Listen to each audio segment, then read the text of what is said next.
ఇలా రాయబడి ఉంది. ఏంటంటే యేసు కన్నీళ్లు విడిచెను అని. కనుక దేవుని వాక్యం ఏమని సెలవిస్తుందంటే యేసు కన్నీళ్లు విడిచెను. కనుక యేసు ఎవరు, అసలు ఎందుకు కన్నీరు కార్చవలసి వచ్చింది, అక్కడ జరిగిన మరి సందర్భం ఏంటి అని ఆలోచన చేస్తే, ప్రియ దేవుని బిడ్డలారా, యేసుక్రీస్తు ప్రభు మనం ఆరాధించే మన దేవుడు. ఆయన ఎవరు? సృష్టికి కారణభూతుడు ఆయన. హల్లెలూయా. దేవుని స్తుతించుడి ఎల్లప్పుడూ దేవుని స్తుతించుడి.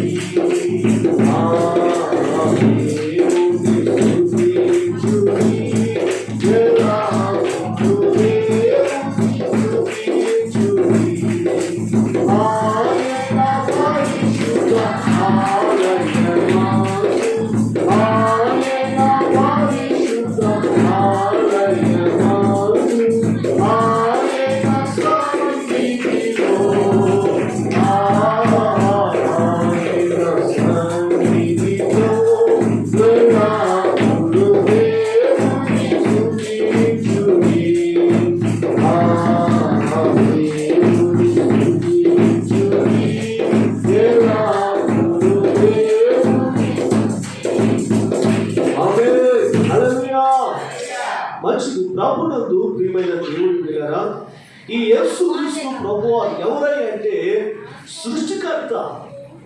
కనుక సమస్తమును కూడా నోటి మాటతో సృజించిన సృష్టికర్త అయిన దేవుడు. అంతేకాదు సర్వమానవారి కొరకు రక్తాన్ని కాచి ప్రాణం పెట్టి విలువైన రక్షణ ఆయన సిద్ధపరిచిన దేవుడు. అంతేకాదండి ప్రియ దేవుని బిడ్డలారా, ఇదిగో దేవుని యొక్క ప్రియమైన కుమారుడు. అంతేకాదు బలవంతుడు, శక్తివంతుడు, అద్వితీయ దేవుడు. ఇదిగో సర్వ సృష్టికి ఆధారభూతుడు. ఇదిగో మహోన్నతుడు ఆయన. అయితే దేవుడి వాక్యం ఏమి సెలవిస్తుందంటే అటువంటి గొప్ప దేవుడు చేస్తున్న పని ఏంటంటే ఏడుస్తున్నాడు. ఏం చేస్తున్నారు? కన్నీళ్లు విడుస్తున్నారు.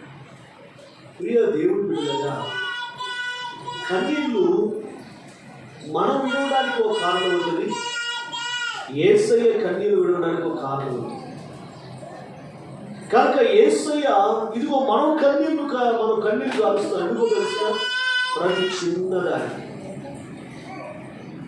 చిన్నదానికి కన్నీరు కాలుస్తాను.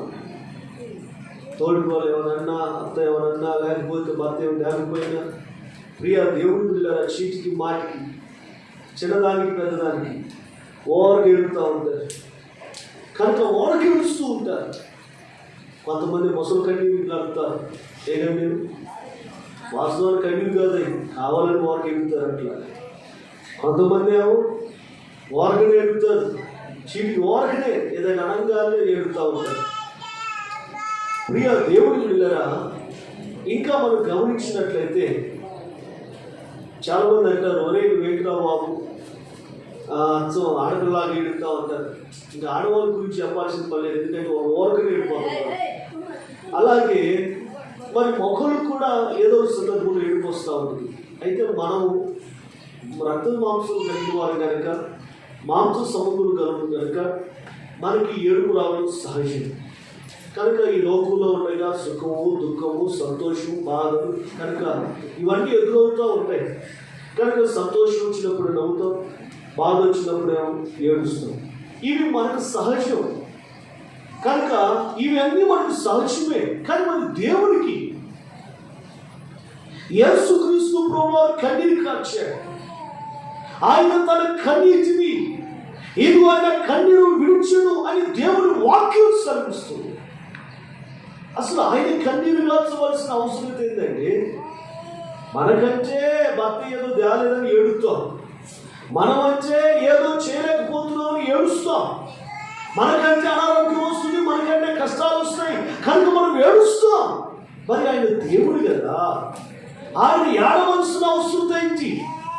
ఆయన ఎందుకు ఏడవలసి వచ్చింది? ఎందుకు కన్నీరు కార్చాడు? ప్రియమైన దేవుడి పిల్లలరా, కొన్ని విషయాలు మీకు చెప్పాలని ప్రభు పేరిట మనం చేస్తూ అక్కడ జరిగిన సందర్భం ఏంటంటే మీకు గుర్తుగా చెబుతాను. యేసుక్రీస్తు ప్రభువును ప్రేమించిన ఒక వ్యక్తి ఉన్నాడు, అతని పేరు లాజర్. ఎవరు? లాజర్. అయితే ఆ లాజరు ఒకరోజు అనారోగ్యం పాలైపోయాడు. అంటే మనుషులు కనుక రోగాలు వస్తాయి, అలాగే అనారోగ్యం పాలైపోయాడు లాజరు. అనారోగ్యం పాలైపోయి అయితే అనారోగ్యంతో బాధపడుతూ ఉండగా యేసుప్రభువు కబురు పంపారు, కానీ యేసుప్రభువు రాలా. ఆ రోగము పెరిగి పెరిగి పెరిగి ప్రాణం పోయే పరిస్థితి వస్తుంది. అయినా కబురు పంపారు, అయినా యేసుప్రభువు రాలా. ఆ తరువాత అతడు రోగంతో అలాగే క్షీణించిపోయి చనిపోయాడు. ఆ తరువాత పాతి పెట్టారు. యేసుక్రీస్తు ప్రభువారు లాజరు చనిపోయి పాతి పెట్టబడిన 4 రోజున ఆ ప్రాంతానికి వచ్చాడు, బేతనియ ప్రాంతానికి. రాగానే యేసు ప్రభువారు వస్తున్న సంగతి చూచి ఇంకా మరియా, మార్తా వీళ్ళిద్దరూ కూడా పరిగెత్తుకుంటూ వెళ్ళి యేసయ్య దగ్గరికి ఆడటం ప్రారంభించారు. ప్రభువా, నీవే ఉన్నట్లయితే నా సహోదరుడు బ్రతికేవాడు కదా, నీవే ఉన్నట్లయితే ఇదిగో నా తమ్ముడు బ్రతికేవాడు కదా, అయ్యా నీవే ఉన్నట్లయితే ఇదిగో మా తమ్ముడు లేదా మా అన్న బ్రతికేవాడు కదా అని వాళ్ళు ఏడవటం ప్రారంభించారు. మీరు నమ్మండి, పైన వచ్చిన చదువుకుంటే వాళ్ళు ఏడుస్తూ ఉంటే వాళ్ళు చూచిన యేసయ్యకే కన్నీరు వచ్చేసింది. చూడండి, 13 వచ్చిన 33 వచ్చింది, 33 వచ్చింది, 32 వచ్చింది. అంతటా మరియా యేసు ఉన్న చోటికి వచ్చి ఆయనను చూచి, ఆయన నా సహోదరుడు చావుకుండునేమో ఆయన పాదముల మీద పడి, ప్రభువా నీవిక్కడ ఉండిన ఎడల నా సహోదరుడు చావుకుండు అనేను. ఆమె ఏడ్చుటయు ఆమెతో కూడా ఉన్న యూదులు ఏడ్చుటయు యేసు చూచి కలవరపడి ఆత్మలో మూలుగుచ్చు అతను ఎక్కడ నుంచి అడగగా వారు ప్రభువా వచ్చి చూడమని ఆయనతో చెప్పి యేసు కన్నీళ్లు విడిచెను. ఇక్కడ మనం చూస్తున్నాం, ప్రియ దేవుని బిడ్డలారా, అక్కడ మరియయు మార్తయు అదే రీతిగా అక్కడ ఉన్న యూదులందరూ కూడా ఆ లాజరును బట్టి ఏడుస్తూ ఉన్నారు. ఆ ఏడుస్తూ ఉంటుంటే వారిని చూచిన యేసు ప్రభువారి కన్నీరు వచ్చేసి. ప్రియ దేవుని బిడ్డలారా, యేసుక్రీస్తు ప్రభువారు కన్నీరు కాచడానికి కొన్ని కారణాలు ఉన్నాయి. ఇప్పుడు ఆ కారణాలు మీకు చెబుతాను. ఒకవేళ మీరు కూడా యేసయ్యకు కన్నీరు తెచ్చే అనుభవంలో ఉంటేనేమో మార్చుకుందాం. సృష్టికర్త అయిన దేవుణ్ణి కన్నీరుగా ఏడిపించడం అది మనకు మంచిది కాదు. సృష్టికర్త అయిన దేవుణ్ణి ఏడిపించడం అది మనకు మంచిది కాదు కనుక మన జీవితాన్ని బ్రతుకును సరిదిద్దుకుందాం. ఒకవేళ మీరు ఆయన సంతోషపెట్టగలిగితే దేవునికి స్తోత్రం. అయితే ఈ సమయంలో యేసుక్రీస్తు ప్రభువారు ఏడవడానికి గల కారణం ఏంటంటే, ఇక్కడ వారు అంటే వారు తమ సహోదరుడు చనిపోయాడని వాళ్ళు ఏడుస్తూ ఉండగా మీరు కూడా ఏమొచ్చిందో తెలిసిన ఏడుపు వచ్చేసింది. యేసుక్రీస్తు ప్రభువారికి ఏడుపు వచ్చింది. ప్రియ దేవుని బిడ్డలారా, ఒకసారి ఒక్కొక్క అమ్మ అంటుంది, పాస్టర్ గారు నేను అక్కడికి వెళ్ళారా, ఇదిగో వాళ్ళందరూ ఏడుతుంటే నాకు కూడా ఏడుపు వచ్చింది పాస్టర్ గారు అంటూ ఉంటారు. అంటే ఒక్కొక్కరు చూస్తుంటే ఏడిపోతూ ఉంటుంది ఒకరు. అంటే ఒక్కొక్కరు వాళ్ళు నటిస్తూ ఏడ్చిన చూసే వాళ్ళకి వాళ్ళు చూడగలిగి ఎలా ఏడిపోతారు. అలాగే యేసుక్రీస్తు ప్రభువారు కూడా వారిని చూడగానే కనుక వారు కన్నీరు కాల్చారు. లాజరు విషయంలో ఇదిగో వారు కన్నీరు కాల్చుతూ ఉండగా వారిని చూసిన యేసయ్యకు కన్నీరు వచ్చింది. ఈరోజు ఒక మాట చెబుతున్నాను. ఈనాడు చాలామంది ప్రజలు చాలామంది విషయాలు అంటే అనేక విషయాలను బట్టి చాలామంది ఏడుస్తూ ఉంటారు. కానీ కొంతమంది బయటికి ఏడుస్తారు, కొంతమంది ఏడుస్తూ ఏమైనా అనుకుంటారేమని గుండెల్లో ఆ బాధలంతా పెట్టుకొని ఎవ్వరికి చెప్పుకోక లోపల కొంతమంది బాత్రూంలోకి వెళ్ళి ఏడుస్తారు, మరి కొంతమంది ఇంట్లోకి వెళ్ళి తలుపేసుకొని ఏడుస్తూ ఉంటారు. మరి కొంతమంది వారు కలిగిన కష్టాలు బట్టి, వాళ్ళు కలిగిన శ్రమను బట్టి, వాళ్ళు కలిగిన బాధను బట్టి, వాళ్ళు కలిగిన ఇబ్బందులు బట్టి ప్రియా దేవుని బిడ్డలారా అంటే వాళ్ళు కలిగిన ఆ బాధల నుంచి ఎలా విడుదల పొందాలో అర్థం కాక ఆ స్థితిని బట్టి, వాళ్ళు కలిగిన బాధను బట్టి వారు బహుగా ఏడుస్తూ కనుక భయంకరంగా వాళ్ళు ఏడుస్తారు. నేనంటాను, మనుషుల ముందు ఏడుస్తే మనకు ప్రయోజనం లేదు. అక్కడ మనుషుల ముందు ఏడిస్తే మనకు ప్రయోజనం లేదండి. మనం దేవుని ముందు ఏడవాలి. ఆ దేవుడే మన కన్నీరు తుడవగలిగిన వాడు. వాస్తవానికి మనం ఆలోచన చేస్తే ఆనాడు మరియా కనుక ఆ యూదులందరూ ఏడుస్తూ ఉండగా వారిని చూచిన యేసయ్యకు కన్నీరు వచ్చి వెంటనే ఏం చేస్తారో తెలుసిన, చనిపోయిన లాజరును బ్రతికించి వారి కన్నీటిని తుడిచాడు. హల్లెలూయా. నేను అంటాను, ఈరోజు దేవుని యొక్క సన్నిధిలోకి వచ్చిన మీ జీవితాల్లో ఎవరు ఏ విషయాన్ని బట్టి మీరు ఏడుస్తున్నారో, దేనిని బట్టి మీరు దుఃఖపడుతున్నారో, దేనిని బట్టి మీరు కన్నీరు కలుస్తున్నారో, దేని విషయంలో అయ్యో మమ్మల్ని ఆదుకునే వాళ్ళు లేరు, మాకు సహాయం చేసేవాళ్ళు లేరు, మా కన్నీరు తుడిచేవాళ్ళు లేరు, మా కష్టాలు తొలగించేవాళ్ళు లేరు, మాకున్న ఈ వ్యాధి నుంచి, మాకున్న ఈ బాధ నుంచి, మాకున్న ఈ ఇబ్బంది నుంచి మమ్మల్ని ఆదుకునేదెవరు, మమ్మల్ని ఓదార్చేదెవరు, మా కన్నీరు తుడిచేదెవరని ఒకవేళ నువ్వు ఏడుస్తున్నావేమో, నేను చెబుతున్నాను, మనుషుల ముందు ఏడ్చావా నువ్వు నవ్వులు పాలైపోతావు. మనుషుల ముందు ఏడ్చావా ఇదిగో నీ జీవితంలో నీ బ్రతుకులో ప్రియ దేవుడి బిడ్డలారా ఎండేసి ఎండి చేపలాగా చేస్తారు నిన్ను. కనుక మనుషుల ముందు కాదు, ఇదిగో నువ్వు ఏడవలసింది ఎవరో తెలుసునా, నిన్ను చూసి ఇదిగో స్పందించిన దేవుడు, నిన్ను చూసి కరిగిపోయిన దేవుడు, నిన్ను చూసి చాలిపడుతున్న దేవుడు, నిన్ను చూసి ఇదిగో ఏడుస్తున్న దేవుడు, ఇదిగో ఆయన పాదాల దగ్గరికి వచ్చి నువ్వు ఏడవగలిగితే ఖచ్చితంగా నా దేవుడు ఏం చేస్తారో తెలుసునా, ఆనాడు మరియా కన్నీరు తుడిచినట్లుగా నీ జీవితంలో కూడా నీ సమస్త కన్నీటిని నా దేవుడు తుడిచివేయును గాక. హల్లెలూయా. కన్నీరు అండి, కన్నీరు కన్నీరు. యేసు ప్రభువారు తను ప్రేమించిన లాజరు చనిపోయాడనే విషయాన్ని బట్టి, వాళ్ళందరూ చూపుతున్న ప్రేమను బట్టి, వాళ్ళందరూ ఏడుస్తున్న ఏడుపును బట్టి యేసయ్యకి కన్నీరు వచ్చింది. కనుక ఈరోజు మన బాధలని మనం చాలామంది చింతపడుతూ ఉంటాం. చాలామంది అంటారు కదా, నా బాధల దేవుడు కూడా చూడలేదు, నా కష్టాల దేవుడు కూడా పట్టించుకోవట్లేదు, నాకు ఎన్ని బాధలు ఉన్నాయి అనుకున్నాను, అసలు ఆ దేవుడికి ఏం పట్టట్లా, ఆ దేవుడు నా బ్రతుకులు ఏ కార్యం చేయట్లా, ఆ దేవుడు నా కష్టాన్ని చూడట్లా, నా శ్రమను చూడట్లా, నా బాధను చూడట్లా, అయ్యో ఆ దేవుడు ఏం చేస్తున్నాడు, ఆ దేవుడు నా జీవితంలో ఏమేమి చేయట్లా, నా కష్టాలు కష్టాలుగానే ఉంటున్నాయి, శ్రమలుగానే ఉంటున్నాయి, బాధలుగానే ఉంటున్నాయి, నా జీవితంలో ఎదురవుతున్న శోధనలు, ఏదో కరువు కాచకాలు బలహీనతలన్నీ అలాగే ఉంటున్నాయి. వీటన్నిటి నుంచి నేను ఎప్పుడు విడుదల పొందాలి, ఆ దేవుడు అసలు ఉన్నాడా లేడా అని చాలా మంది ఇదిగో ప్రశ్నిస్తూ ఉంటారు చాలా మంది. కానీ చెప్పనా ప్రియా దేవుడు వీళ్ళని అనుకుంటున్నావు, నన్ను ఎవరు చూడట్లేదని. ఒకవేళ నువ్వు మనుషులు అన్నావా సరిపోతుంది, కానీ దేవుడు మాత్రం ఇదిగో నేను చూడకుండా వదిలివేసే దేవుడు కాదు. ఇంకో విషయం చెప్పనా, అసలు కన్నీటిని దాటిపోయే దేవుడు కాదు ఆయన. హల్లెలూయా. కన్నీటిని దాటిపోయే దేవుడు కాదు. నీ కన్నీరు రాకముందే ఇదిగో నిన్ను చూసిన దేవుడు ఏడుస్తూనే ఉంటాడు ఆయన నీ కొరకు. నీ బాధలు బట్టి, నీ కష్టాలు బట్టి, నీ శ్రమలు బట్టి ఆయన దుఃఖపడుతూనే ఉంటాడు, నీ కన్నీరు తుడవడానికి. నిజమండి దేవుని బిడ్డలు. అందుకే పేతురు రాసిన పత్రికలో అక్కడ ఏమంటారో తెలిసిన, ఆయన మీ గురించి చింతించుచున్నాడు కనుక మీ చింత యావత్తు ఆయన మీద వేయుడి. అంటే మనం ఏడుతున్నామా, మనం చూసి ఆయన ఏడుతున్నాడు. మనం చింతపడుతున్నామా, అయ్యో తినడానికి లేదే, తాగడానికి లేదే, కొంప లేదే, ఆ ఉద్యోగం లేదే, లేదా అప్పులు ఉన్నాయి, అవి ఉన్నాయి, ఇవి ఉన్నాయి, మనం బాధపడుతున్నాం కదా గర్భఫలం లేదని, మరికొంతమంది ఇల్లు లేదని, కొంతమంది ఉద్యోగాలు ఇవ్వని, మరికొంతమంది వ్యాపారం నష్టం కలుగుతుందని, మరికొంతమంది ఆయా విషయాలు బట్టి ఏదో చింతిస్తూ ఉంటారు. మనం అనుకుంటాం కదా, నా బాధ ఎవరికి చెప్పుకోలేదు.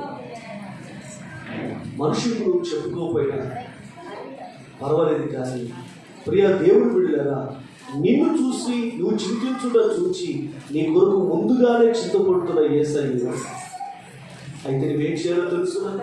నీ కన్నీరు తుడవబడాలంటే, నీ దుఃఖము నాట్యముగా మార్చబడాలంటే, నీ కన్నింటిని ఆయన ఇదిగో సంతోష వస్త్రముతో నింపాలి అంటే నువ్వు చేయాల్సింది ఏంటో తెలుసునా? నీ కన్నీరంతా దేవుడి పాదాల చేత వినిపించాలి. దేవుడికి స్తోత్రం, హల్లెలూయా. ఆయన దగ్గర ఆడవాలంటే మనుషుల దగ్గర ఏడుస్తే ఏమవుతుంది? ఊరిదే ఏమరా నమ్మి 4 రోజులు ఏముంది? మనుషుల దగ్గర ఏడుస్తే ఇదిగో నిన్ను చిన్నతనంగా చూస్తారు. మనుషుల ముందు ఏడుస్తే ఇదిగో నిన్ను ఏడగా చూస్తారు, ఇదిగో నిన్ను అవమానపరుస్తారు. కానీ దేవుడి దగ్గర ఏడు, నీ గుండెలో ఉన్న బాధ ఏంటో, నీ హృదయంలో తాకున్న కష్టం ఏంటో, నీ గుండెలో కూడుకుంటుపోయిన శ్రమ ఏంటో దేవుడి దగ్గర ఏడు. నీ కన్నీటిని ఆయన తుడిచి నాట్యముగా మార్చే దేవుడు ఆయన. హల్లెలూయా. ఇంకో తెలుసునా? నిన్ను చూసి ఏడుస్తూ ఉండేగా నిన్ను చూసి ఆయన ఏడుస్తున్నాడు కనుక. ప్రియ దేవుడు బిడ్డలారా, మనం గమనించినట్లయితే ఆ యెషయా గ్రంథం 61వ అధ్యాయం 3వ వచనం చదువుతాం ఒకసారి. యెషయా గ్రంథం 61వ అధ్యాయం 3వ వచనం. 61వ అధ్యాయం 3వ వచనం.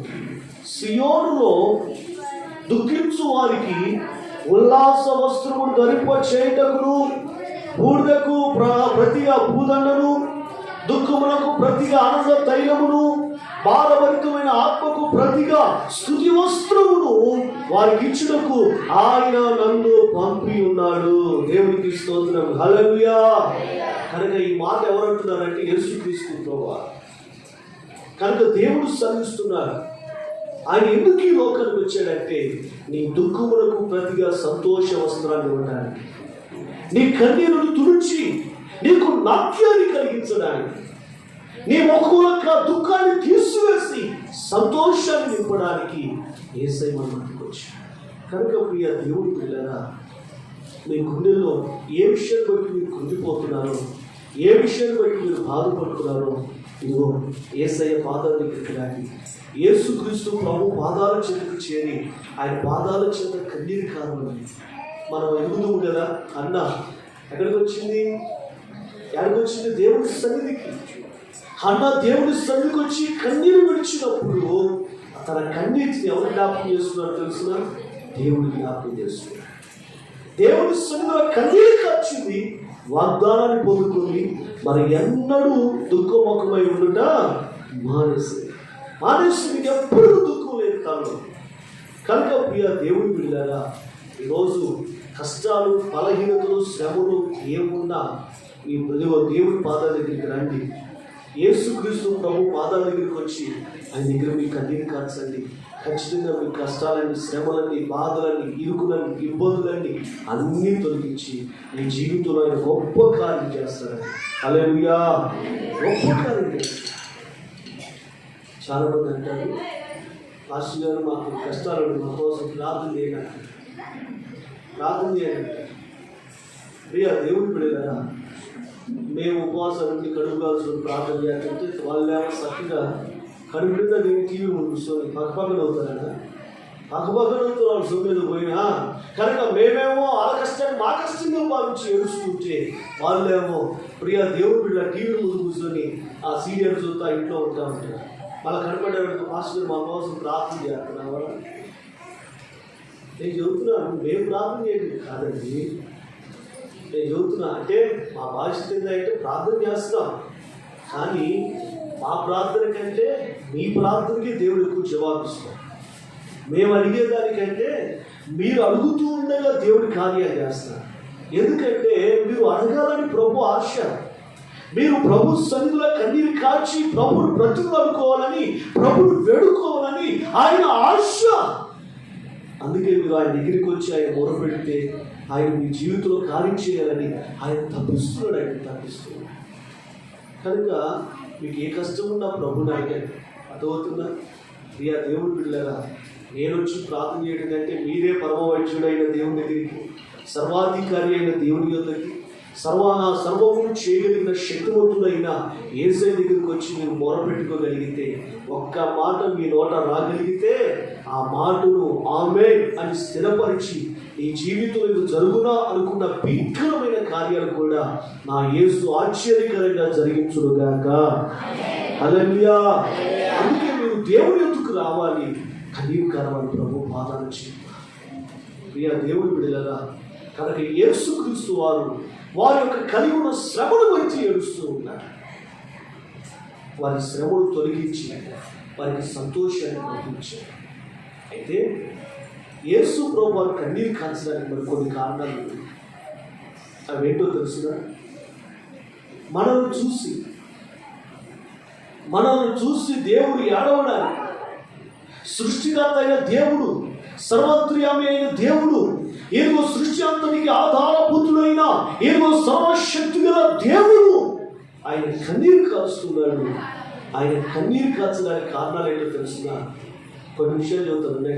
ఒకటి, మన కష్టాన్ని చూసి ఏడుస్తుంటే మరికొన్ని కార్యాలు ఉంటాయి. అవేంటో తెలుసునా? చూడండి, ఆదికాండం 6వ అధ్యాయం 5వ వచనం. ఆదికాండం 6వ అధ్యాయం 5వ వచనాన్ని గమనిస్తే అక్కడ దేవుడు తను బాధపడుతూ తను నొచ్చుకొని ఏడుస్తున్న కొన్ని సందర్భాలు ఉన్నాయి. చూద్దాం. నరుల చెడుతనము భూమి మీద గొప్పదనియు, వారి హృదయం యొక్క తలంపులన్నీ ఊహాంతయు ఎల్లప్పుడూ కేవలము చెడ్డదనియు యెహోవా చూచి తాను భూమి మీద నరులను చేసినందుకు యెహోవా సంతాపము నుండి తన హృదయములో నొచ్చుకోలేను. ఏం చేశాడంటే ఆయన తన హృదయాన్ని నొచ్చుకున్నాడు. ఆయన కనుక సంతాపము నుండి తన హృదయమును నొచ్చుకున్నాడు. అంటే బాధపడ్డాడు. అయ్యో, ఈ ప్రజలు ఎందుకు చేశారా? ఈ ప్రజలను ఎందుకు నిర్మించానా? ఈ ప్రజలు ఏదో సృష్టికర్త అయినా నన్ను విడిచి ఇదిగో తమకిష్టమైన మార్గంలో వారు ప్రవేశిస్తున్నారు.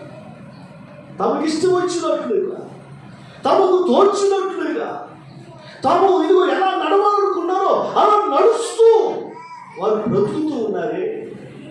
వీరు నా చిత్తానికి కాకుండా తమ చిత్తానికి వ్యతిరేకంగా, తమ చిత్తానికి అనుకూలంగా నడుస్తూ ఉన్నారే అని ప్రభు అంట ఆయన దుఃఖపడుతూ బాధపడుతున్నాడంటే.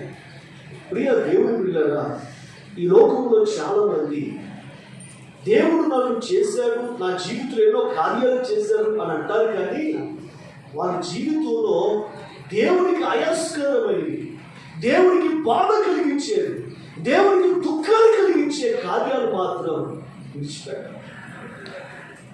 విడిచిపెట్టండి. దేవుడు మేలు చేయాలి, ఉపకారాలు చేయాలి, అద్భుతాలు చేయాలి, అన్నీ చేసి వారిని సంతోషపెట్టాలి. కానీ దేవుడిని మాత్రం వీళ్ళు దుఃఖపెడుతూనే ఉంటారు. ఎందుకో తెలుసునా? చేసే పాపం పనులు. వాళ్ళు ఎలా ఉన్నారంటే చెప్పండి, వారు కేవలము నరుల చెడుతనం భూమి మీద గొప్పదనియు, వారి హృదయములు తలంపులు ఊహంతయు ఎల్లప్పుడూ కేవలం చెడ్డవి. ఎల్లప్పుడూ, ఒకరోజు కాదు, 2 రోజులు కాదు, ఎల్లప్పుడూ కూడా వాళ్ళు చెడ్డ పనులు చేస్తున్నారు. కనుక మన జీవితంలో కూడా దేవుడికి ఆయాసకరమైన కొన్ని కార్యాలు ఉన్నాయి. తెలుసా మీకు? అవునక అవేంటి అనేది నేను మీకు చెప్పను, కానీ మీ అంతరాత్మగా తెలియచ్చు. మీ అంతరాత్మగా తెలుస్తుంది ఆ కార్యాలు. ఏమో మీరు రక్షించబడ్డారు, ప్రభువులో మార్చబడ్డారు, కానీ ఇంకా మీలో ఉన్నదేదో దేవుని బాధపెడుతుంది. పాపాన్ని విడిచిపెట్టామనుకో, ఇదిగో మేము రక్షించబడ్డా దేవుని పిల్లవాడిని తలుస్తున్నా, కానీ దేవునికి ఆయాస్కరమైనవి, వాక్యానికి వ్యతిరేకమైనవి, దేవుని ఉద్దేశాలకు, ఆయన ఆలోచనలకు వ్యతిరేకమైన కార్యాలు మనం చేస్తున్నాం. అంటే పాపము మనం కలిగించున్నాం. కనుక ప్రియ దేవుని బిడ్డలారా, మనం చేస్తున్న పాపము క్రియలను బట్టి దేవుడు బాధపడుతున్నాడు. ఎందుకు ఆనాడేమో ఆ నోవహు దినాల్లో ప్రజలు నేనెందుకు సృష్టించానా అని ఏడుస్తుంటే, ఈరోజు నేను ఎందుకు వీళ్ళ రక్షించుకున్నానా అని ఏడుస్తూ వారి పాపాలు వచ్చి అయ్యో ఈ ప్రజలు ఎందుకు సృష్టించారా అని వారి పాపాలు వచ్చి వారిని ఏడుస్తూ ఉంటే ఆ రోజు నుంచి ఈ రోజు దాకా. అయితే క్రొత్త నిబంధన కాలంలో రక్షించబడిన వారు పాపం చేయడం వల్ల వారు ఇంకెక్కువగా ఏడుస్తారు. గమనించండి, నేను అంటాను, మన నరుల యొక్క చెడుతనం, దేవుడు ఆత్మ నరుల చెడుతనము, హృదయం యొక్క ఆలోచనలు, తలంపులన్నీ కూడా చెడ్డవే కాదంటారా? నీ చూపు ఎలాంటిది ఒకసారి ఆలోచించి, నీ వినికిడి ఎలాంటిది ఆలోచించి, నీ తలంపులు ఎలాంటివి ఒకసారి ఆలోచించి, నీ క్రియలు, నీ నడవడిక, ఇదిగో నీ శరీరంతో చేస్తున్న తప్పుడు పనులు మనుషులు ఎవరు చూడట్లేదని దావీదులాగా ఇదిగో కనుక ఎవరికి తెలియకుండా చేద్దామని నువ్వు చేస్తున్న పనికి పనులు, ఇదిగో ఎవరికి తెలియకుండా చూడాలని చూస్తున్నా ఇదిగో పనికి మాలిన దృశ్యాలు, ఎవరికి తెలియకుండా చేయాలి అనుకుంటున్నా పనికి మాలిన కార్యాలు నీ జీవితంలో ఎన్ని కలిగి ఉంటున్నావు. మనుషులు చూడకపోవచ్చాము, కానీ పరలోకమున్న దేవుడు చూస్తుంది. ఆయన కన్నులు మరుగు చేయలేదు. అందుకే దావీదు అంటాడు కదా, అయ్యా నేను ఏ స్థితిలో ఉన్నాను నన్ను చూస్తూనే ఉన్నా. నేను లేచుతో చూస్తున్నా, నేను కూర్చున్నట్టు చూస్తున్నా, నేను ఎక్కడ పడుకున్నాను, ఏం మాట్లాడుతున్నాను అన్నీ నువ్వు చూస్తూనే ఉన్నాను. చూడండి ఆ మాట, కీర్తన 139వ కీర్తన మొదటి వచ్చింది. యెహోవా నీవు నన్ను పరిశోధించి తెలుసుకొని ఉన్నావు. నేను కూర్చుండుట, నేను లేచుట నీకు తెలియను. నా తలంపులను పట్టక మునిపే నువ్వు నా మనస్సును గ్రహించుచున్నావు. నా నడకను, నా పడకను నీవు పరిశీలన చేయుచున్నావు. నా చర్యలన్నింటి నీవు బాగుగా తెలుసుకుని ఉన్నావు. యెహోవా మాట నా నాలుకకు రాక మునిపే అది పూర్తిగా నీకు తెలిసై ఉన్నది. కనుక అన్నీ తెలుసు దేవుడు. అందుకే నీ విషయమై బాధపడదు. నువ్వు అనుకుంటున్నావు నన్ను ఎవరు చూస్తారే, నువ్వు అనుకుంటున్నావు పాస్టర్ గారు లేడు కదా, నువ్వు అనుకుంటున్నావు నా మనుషులు ఎవరు, నా భర్తను నువ్వు చూడట్లా, నా భార్య నన్ను చూడట్లా, నా తల్లిదండ్రులు చూడట్లా, ఏదో ఎవరు నన్ను చూడట్లేదు అని నువ్వు అనుకుంటున్నావు. కానీ నీ అనువను, నీ నడక, అనువను, నీ ప్రవర్తన, ఇదిగో ప్రతి క్షణము నీ మాటను ఇదిగో పరిశీలించే దేవుడు ఉన్నాడు. అందుకే ఆనాడు ఆ యొక్క నోవాహు దినాల్లో ప్రజలు బట్టి ఏడ్చాడు. ఈరోజు నిన్ను పరిశీలిస్తున్న దేవుడు నిన్ను బట్టి కూడా ఏడుస్తూ ఉన్నాడు. నిన్ను బట్టి కూడా ఆయన దుఃఖిస్తూ ఉన్నాడు. నిన్ను బట్టి కూడా ఆయన దినమెల్లా ఏడుస్తూ ఉన్నాడు. ఆయన సృష్టికర్త అయిన దేవుని ఏడిపించడానికి క్షేమమా? ఆలోచించే నీ కోసం తన ప్రాణాన్ని కూడా సంతోషంగా అర్పించాడండి. నువ్వు నరకం నుండి తప్పించబడాలి, నువ్వు నరకానికి పోకూడదని నిన్ను నీకోసం తనను తాను సిలువుకు అప్పగించుకున్నాడు. తలపైన ముళ్ళ కిరీటం పెట్టారు, దేహమంతా కొడాలతో కొట్టారు, చేతుల కాళ్ళలో మేకులు కొట్టారు, ప్రక్కలో పల్లిపొట్టు పొడిచారు. ఎంత బాధ కలుగుతున్నా, ఎంతగా తను గాయపరచబడుతున్నా, ఎంతగా ఇదిగో ఆయన శ్రమ పడుతున్నా, ఆ శ్రమంతా కూడా నీ కోసం నా కోసం ఓర్చుకొని మనందరినీ పరిశుద్ధులుగా చేయడానికి, రక్షణతో నింపడానికి, పరలోక రాజ్యానికి వారసులుగా చేయడానికి యేసుక్రీస్తు ప్రభువారు మన కోసం తను అర్పించుకున్నాడు. కానీ ప్రియ దేవుని పిల్లరా, ఈరోజు సిలువుకు కనుక ఆయన సిలువుకు మేకులు వచ్చింది. ఆయనకు సిలువ వేస్తుంది ఎవరో తెలుసునా? ఆనాడు యూదులు అనుకుంటున్నా, ఆనాడు ఏదో రోమా సైన్యం అనుకుంటున్నారు. కానీ ఈరోజు మనం చేసే తప్పుడు పనులు బట్టి, తప్పుడు ఆలోచనలు బట్టి, తప్పుడు క్రియలు బట్టి, మనం చేస్తున్న దుర్మార్గమైన నీచమైన కార్యాలు బట్టి ఏదో దేవుడు ఉన్నాడు, ఆయన నన్ను చూస్తున్నాడు అనే విషయాన్ని మర్చిపోయి కనుక మన ఇష్టానుసారంగా బ్రతుకుతున్న మన జీవితాన్ని బట్టి ఆయన ఏడుస్తుంది. కనుక దయచేసి ఈరోజు మన యొక్క ప్రవర్తన సరిదిద్దుకున్నాం. రక్షణ పొందిన వారు ఉంటే రక్షణ పొందండి. రక్షణ పొందిన వారు ఉంటే దేవుడు మిమ్మల్ని బట్టి దుఃఖపడకుండా మీ రక్షణను కడ వరకు ఎలా కొనసాగించాలి? భయముతోనూ వణుకుతోనూ కొనసాగించాలి. నిజమే. కనుక అలా కొనసాగించాలి. మనం అందరం కూడా భయముతో వణుకుతో ఏదో మన రక్షణను కొనసాగించి మనము దేవుని కనపరిచేవారు. కనుక ప్రియమైన దేవుని బిడ్డలారా, దేవుడు ఏడవడానికి గల కారణం ఏంటో తెలిసిన, మన బాధలో కారణం అయితే రెండోది మన పాపం. నువ్వు ఎప్పుడైతే పాపం నుండి విడుదల పొంది నువ్వు రక్షణను భయముతో వణుకుతో కొనసాగిస్తావో అప్పుడు నిన్ను బట్టి దేవుడు సంతోషిస్తాడు. ఏ రోజైతే ఆ రక్షణ నిర్లక్ష్యం చేసి కనుక ఇష్టానుసారంగా బ్రతుకులు నేర్చుకుంటావో, ప్రవర్తించుడు ఎప్పుడైతే నువ్వు పాపానికి అప్పగించుకుంటావో అప్పుడు నీ స్థితిని బట్టి దేవుడు బాధపడతాడు. కనుక ఈరోజు దేవుడు దుఃఖపెట్టే వారికి మనం ఉండగా మనము పరిశుద్ధ ప్రవర్తన.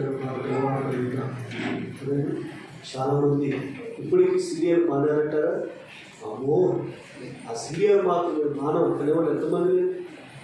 కనుక సినిమాలు చూడకుండా ఇదిగో కనుక సినిమాలు చూడకుండా మొక్కలు తిప్పి వేసుకుని ఉన్నారా? లేరు. సినిమాలు చూడకుండా ఉండేవాళ్ళు లేరు, సీరియల్ చూడకుండా ఉండేవాళ్ళు లేరు, బూతులు ఆడకుండా ఉండేవాళ్ళు లేరు, ఇదిగో చెడు మాటలు వినకుండా ఉండేవాళ్ళు లేరు, చెడు తలంపులు కలిగి ఉండకుండా ఉండేవాళ్ళు లేరు. ప్రియ దేవుడు విడుదల ప్రతి విషయంలో కూడా పాపాన్ని అనుసరించి బ్రతుకుతున్నారు. ప్రభు పేరిట మనం చేసుకున్నా ఈ తలంపులు నా దేవుడు చూస్తూ ఉన్నాడు. నీ చూపులకు ఆలోచన నా దేవుడికి తెలుసు. నువ్వు చేస్తున్న పనులన్నీ కూడా నా యేసయ్య చూస్తూనే ఉన్నాడు. మనుషుల నుండి నువ్వు తప్పించుకోవచ్చామో యేసుక్రీస్తు నుండి మాత్రం నువ్వు తప్పించుకోలేవు. జాగ్రత్త. అందుకని ప్రియ దేవుడి బిడ్డలారా, నువ్వు చెడిపోతుండగా నిన్ను బట్టి బాధపడి ఈరోజు పరిశుద్ధాత్మ దేవుడు నీతో సూటిగా మాట్లాడుతున్నాడు. ఈ ప్రవర్తన మార్చుకో, ఈ జీవితాన్ని మార్చుకో, ఈ బ్రతుకులు దేవుడికి సమర్పించు. ప్రభు బిడ్డగా బ్రతకడానికి ప్రయత్నించి. హల్లెలూయా, హల్లెలూయా.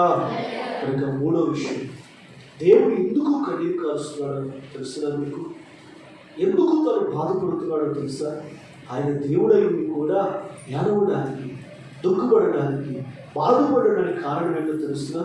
ఒకరోజు యేసు ప్రభువు ఆకలితో ఉన్నాడు. బాగా చాలా ఆకలితో ఉన్నాడు. ప్రియ దేవుడు ఉంది కదా, ఆకలితో ఉండి ఆ ఒక చెట్టు కనపడింది, అంజూరపు చెట్టు. ఆ చెట్టును కదలడానికి వెళ్ళాడు. ఆ చెట్టులో కాయలు ఏమో కోసుకుందా, కడుపు నింపుకుందామని వెళితే చెట్లు ఏమో పచ్చగా ఉన్నాయి, కానీ ఒక కాయ కూడా లేదు. వెంటనే యేసయ్యకి చాలా బాధేసింది, చాలా బాధేసింది, కోపం వచ్చింది. వెంటనే ఆ చెట్టును శపించేసింది. ఎందుకు ఈ మాట చెబుతున్నానంటే, ఈనాడు చాలా మంది దేవునికి అలా బాధ కలిగించే వాళ్ళు ఎక్కువైపోయారు. ఎలా అంటే, దేవుని స్థితిలో నాటబడ్డారు, వాక్యం చేత పెంచబడుతున్నారు. చూస్తుంటే మీరందరూ చక్కగా దేవదూతుల మోకాల్లాగా ఉన్నాయి. కానీ అది నా దృష్టికి కానీ దేవుడి దృష్టిలో మీరు ఎలా ఉన్నారో తెలుసునా? మీరు ఫలాలు లేని జీవితాలు. అవునండి, మామూలు మనుషులు తగిన ఫలములు ఫలించుడి అంటాడు మత్తయి సువార్తలో కదా. ఏంటంట చూడండి ఒకసారి ఆ మాట. 3వ అధ్యాయం మత్తయి సువార్త 3వ అధ్యాయం తీయండి. 7వ వచనం. అతడు పరిసయ్యులలోను సద్దుకాయులలోను అనేకులు బాప్తిసం పొందుట చూచి, సర్ప సంతానమా, రాబో ఉగ్రత నుండి తప్పించుకున్నకు మీకు బుద్ధి చెప్పిన వాడెవడు? మారు మనసు తగిన ఫలములు ఫలించుడి. ఏంటంట? మారు మనసు అంటే బాప్తిసం పొందిన వారందరూ కూడా, పాపము నుండి విడుదల పొందిన వారందరూ కూడా, ఇదిగో రక్షణ పొందిన వారందరూ కూడా, దేవుడి వాక్యములో దైవ సన్నిధిలో ఎదుగుతున్న వారందరూ కూడా చేయవలసిన పని చేయాలంటే ప్రతి ఒక్కరు కూడా ఇదిగో మారు మనసు తగిన ఫలాలు ఫలించాలి.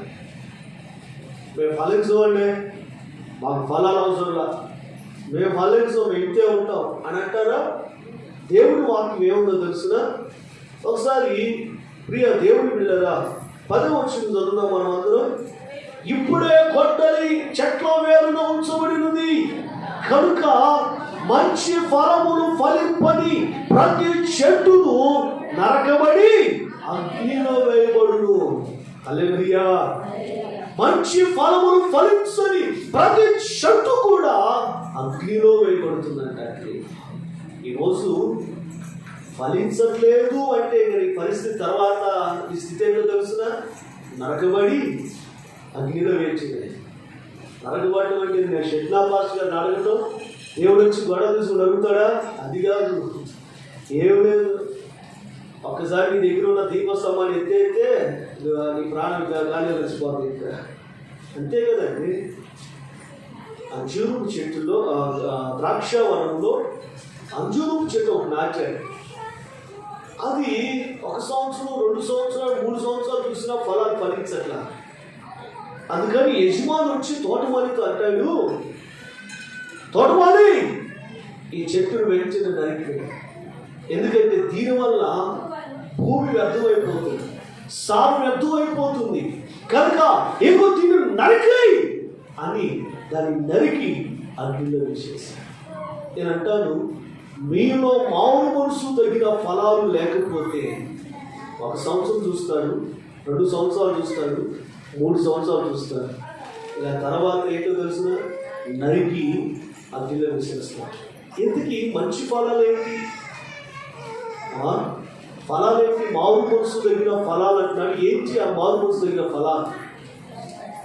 మామూలు మనసు తగిన ఫలాలు ఏంటి అంటే చూడండి ఒకసారి. గలతీయులకు రాసిన పత్రిక 5వ అధ్యాయం. గలతీయులకు రాసిన పత్రిక 5వ అధ్యాయము 22వ వచనాన్ని చదువుకుందాం. అయితే ఆత్మఫలం ఏమనగా ప్రేమ, సంతోషం, సమాధానం, దీర్ఘశాంతం, దయాళత్వం, మంచితనం, విశ్వాసం, సాత్వికం, ఆశానిగ్రహం చాలు. కనుక ఆత్మఫలములు ఏమనగా మన జీవితంలో మనం ఫలించవలసినవి. మానసు పొందిన మనం క్రైస్తవులుగా దేవుని సన్నిధిలో ఎదుగుతున్న మన జీవితాల్లో మనం ఫలించవలసింది ఎట్లా తెలిసిన ఈ 9 ఆత్మఫలాలు. 9 ఆత్మఫలాలు నీలో ఉన్నాయా? ఆలోచన చేయండి ఒకసారి. నీలో ఈ ఫలాలు లేవు కనుక ఎతికినా కూడా దొరకట్లా. దేవుల్లో ఎంత వెతికినా దొరకట్లా. ఆ రామ్ ఉంటుంది, సమాధానం అని పేరు ఉంటుంది, కానీ భర్తతోనే సమాధానం ఉండదు. ఒక ఆమె దీర్ఘశాంతమా శాంతమా అని పేరు ఒక ఆమెకి ఉన్నారు. ఇక్కడ శాంతమా లేదు, పేరు నాకు తెలుసుగా. కనుక శాంతమా అని పేరు పెట్టిన వాళ్ళు ఉంటారు, అసలు వాళ్ళు శాంతమే ఉండదు వాళ్ళకి. నిజమండి ప్రియ దేవుడు బిడ్డలారా, ఒక్కొక్కరు ప్రేమ అనేది అసలు ఉండనే ఉండదు. పుట్టింటో ఒకలాగా చూస్తారు, అత్తింటో ఒకలాగా చూస్తారు. ఇదేం ప్రేమ? అసలు క్రైస్తవురాలువేనా? మనం క్రైస్తవువేనా? ఒకరిని ఒకలాగా మరొకలాగా చూస్తున్నది ప్రేమ. ఇది యేసయ్య చెప్పిన ఆత్మ ఫలాల్లో ఉన్న ప్రేమనా? స్వార్థం చూపుతుందా యేసయ్య ప్రేమ? ఏమో మరి ఎందుకు చూపుతున్నా అంటే ప్రేమ లేదు. నిజమే, ఆనాడు ఎఫెసీ సంఘంలో తనకున్న మొదటి ప్రేమను విడిచిపెట్టి ఈనాడు మనకు లేదు ఆ ప్రేమ. ఉందంటారా? లేదు. భర్త మీద ప్రేమ లేదు, పిల్లల మీద ప్రేమ లేదు, కానీ ప్రేమ ఉంటుంది. నా డబ్బు మీద ఉంటుంది, బంగారం మీద ఉంటుంది, షేర్ల మీద ఉంటుంది, కనుక దేని మీద ఉంటుంది ప్రేమ. నిజమే. కనుక ప్రేమలు ఎక్కువ, వీటి మీద ప్రేమే. కానీ నీకు కనుక నీ భర్త మీద, పిల్లల మీద, నీ ఆడబిడ్డ మీద, తోటికోడల మీద, అందరి మీద ప్రేమ ఈరోజు కలిగి ఉంటున్నాను. యేసయ్య చెప్పింది ఏంటో తెలుసునా? నీ శత్రువులను ప్రేమించు. ఎవరు ప్రేమించాలంట చెప్పాలి. ఎవరు? మనం ఎవరిని ప్రేమిస్తున్నాం? మనం ఎవరిని ప్రేమిస్తున్నాం? చూడండి ఆ మాట దేవుడు పరిశుద్ధ గ్రంథంలో లూకా సువార్త తీయండి ఒకసారి.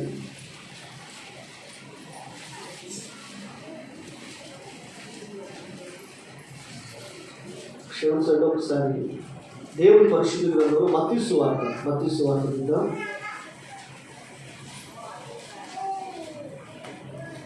దేవుని పరిశుద్ధ గ్రంథంలో శత్రువులను ప్రేమించడం కనుక శత్రువులను ప్రేమించుడి అని దేవుని వాక్యం. ఒకసారి ప్రియ దేవుని బిడ్డలారా, మత్తయి సువార్త 5వ అధ్యాయము 46వ వచనాన్ని చదువుకుందాం. 46వ వచనం మా జాగ్రత్తగా వినండి. మీరు మిమ్మలను ప్రేమించిన వారినే ప్రేమించిన ఎడల మీకేం ఫలము కలుగును? సుక్కులు అలాగును చేయుచున్నారు కదా. అంటే మనం ప్రేమించిన వారిని ప్రేమించడం వలన ఫలమే ఉందండి మనకి.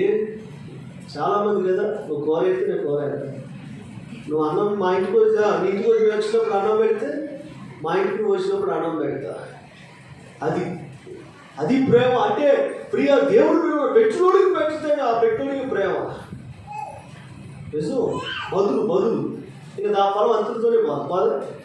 అవునా కదా? ఇప్పుడు నువ్వు ఇంట్లో కూర వండుకోవాలా, ఇబ్బందిగా ఉంది, పక్కింటాము కూర వేసి వచ్చింది. ప్రియ దేవుడు బిడ్డలారా, ఇప్పుడు ఆ ఫలము ఏదో కావాలి అంతతో పోయింది. ఎట్లా? నీవు తిరిగి కూర తీసుకెళ్ళి వేసేస్తే ఫలితం పోయినట్టే. మీకు అర్థమైనట్టు చెబుతాను.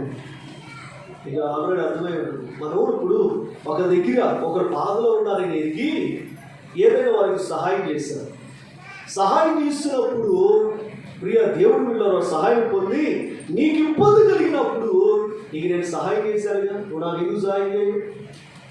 కనుక నీ ఇబ్బందులు నేను ఆదుకున్నానుగా, నీ ఇబ్బందులు నీకు సహాయం చేశానుగా, ఎందుకు నీకు నేను పెట్టానుగా, నాకెందుకు పెట్టవు, నాకెందుకు సహాయం చేయు అని అడిగేవనుకో, ఆ ఫలం అంతటితోనే పోవాలి. మన కరోనా టైంలో అందరికి పాపం బియ్యం కూరగాయలు అన్నీ ఇచ్చారు. కొంతమంది ఫ్లెక్స్లు కట్టేలా ఎంతో మేము చెప్తున్నామని పబ్లిసిటీ ఎలా చేసి ఇచ్చారు. కొంతమంది మీడియాకు చెప్పేలా ఇస్తున్నారు. మరి కొంతమంది వీడియోలు తీసి ఇస్తా ఉన్నారు. ఒక విషయం చెప్పిన, ఇప్పుడు జానపాలన లేదా అన్నారావు ఉన్నారు, లేదా కిచెన్లో ఉన్నారు. ముగ్గురు కలిసి ఇది ఎవరికైనా విధరాలకి ఏదైనా ఇచ్చారనుకోండి, ఇస్తూ ఫోటో దిగి ఆమెకు ఇస్తున్నాడు, ఫోటో దిగి దాన్ని ఆ యూట్యూబ్లోకో ఫేస్బుక్లోకో లేకపోతే వాట్సాప్లోకి అప్లోడ్ చేసేసి పంపించేశారనుకోండి. ఇంకా చూసిన నా ఫోటో మీ ఫోటోలు ఏమనుకున్నారు తెలుసా? ఈ జానపాలు మరి ఇచ్చియా మరి అదే రీతిగా అన్నారావు, ఓహో నిజంగా ఎంత ప్రేమ ఎంత దయ, విధవరాలకి చీల పెడుతున్నారు, నిజంగా వాట్సాప్ కనుక హ్యాట్సాప్ అని చెప్పి అందరూ పొగుడుతూ ఉంటుంటే, లైక్లు వస్తుంటే, ఆహా నేను చూసిన గొప్పతనం చూసారా అని వాళ్ళు మురిసిపోతుంటే అప్పుడు పరలోకంలో ఫలితం రాదు. ఏరాదు. కనుక నేను చేశాను అని గొప్ప దేవుడు వాక్యం కుడి చేతితో చేసేది ఎడమ చేతికి తెలియకూడదు. కనుక నీవు ఎవరికైనా సహాయం చేయాలని తెలిస్తే అది నీవు లేని వాడికి, బొత్తుగా లేని వాడికి సహాయం చేయాలి. అంతేకాదు చేస్తున్నా కూడా తిరిగి మరలాని వాడకూడదు. ఒకవేళ వాడు ఇస్తే తీసుకో, కానీ మరలా అడగనే.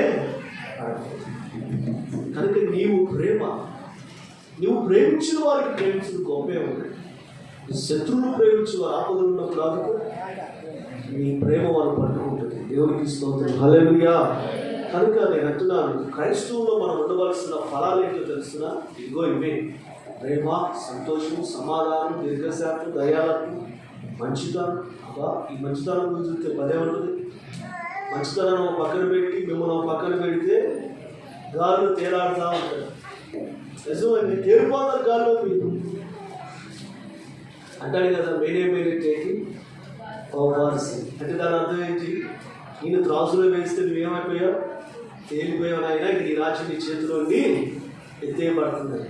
అలాగే దేవుడు నిన్ను తోమలేస్తున్నాడు. ప్రేమ పక్కన పెట్టి నిన్ను పక్కన పెడుతున్నాడు. సమాధానం పక్కన పెట్టి నిన్ను పక్కన పెడుతున్నాడు. ఇదిగో మరి మంచితనం పక్కన పెట్టి నిన్ను పక్కన పెడుతున్నాడు. ఇదిగో విశ్వాసం పక్కన పెట్టి నిన్ను పక్కన పెడుతున్నాడు. కనుక ఆత్మ ఫలాలు పక్కన పెట్టి నిన్ను పక్కన పెడుతుంటే నువ్వు తేలిపోతున్నావు. నీవు తేలిపోతున్నావు, కానీ అవి నీలో లేవు. అందుకే ప్రభు అంటాడు, ఒక సంఘానికి ప్రకటన గ్రంథంలో ఒక సంఘానికి అంటాడు, నీ క్రియలు నా దేవుని ఎదుట సంపూర్ణంగా కనిపించట్లేదంట. ఎలా కనిపించట్లేదంట? నీ క్రియలు నా దేవుని ఎదుట సంపూర్ణంగా కనిపించట్లా.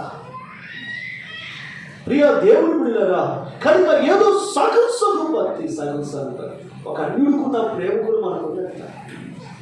నిజమే.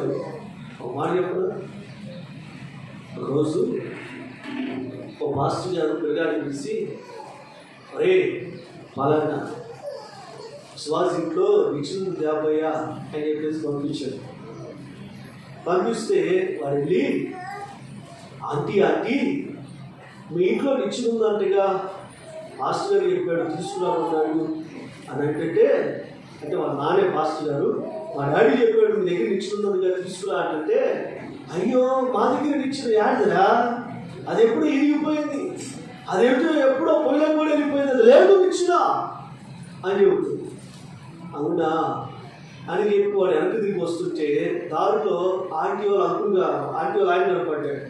ఏంట్రా మా ఇంటికి వెళ్ళి వస్తున్నావు, పాస్టర్ గారు కొడుకు కదా నువ్వు, ఎందుకు మా ఇంటికి వెళ్ళి వస్తున్నావు అని అంటే, మరి మా డాడీ నిచ్చిందామన్నాడు అంకులు, కనుక ఆంటీ మా నిచ్చిన ఎప్పుడో పాడైపోయింది, ఇరిగిపోయింది అని చెప్పింది.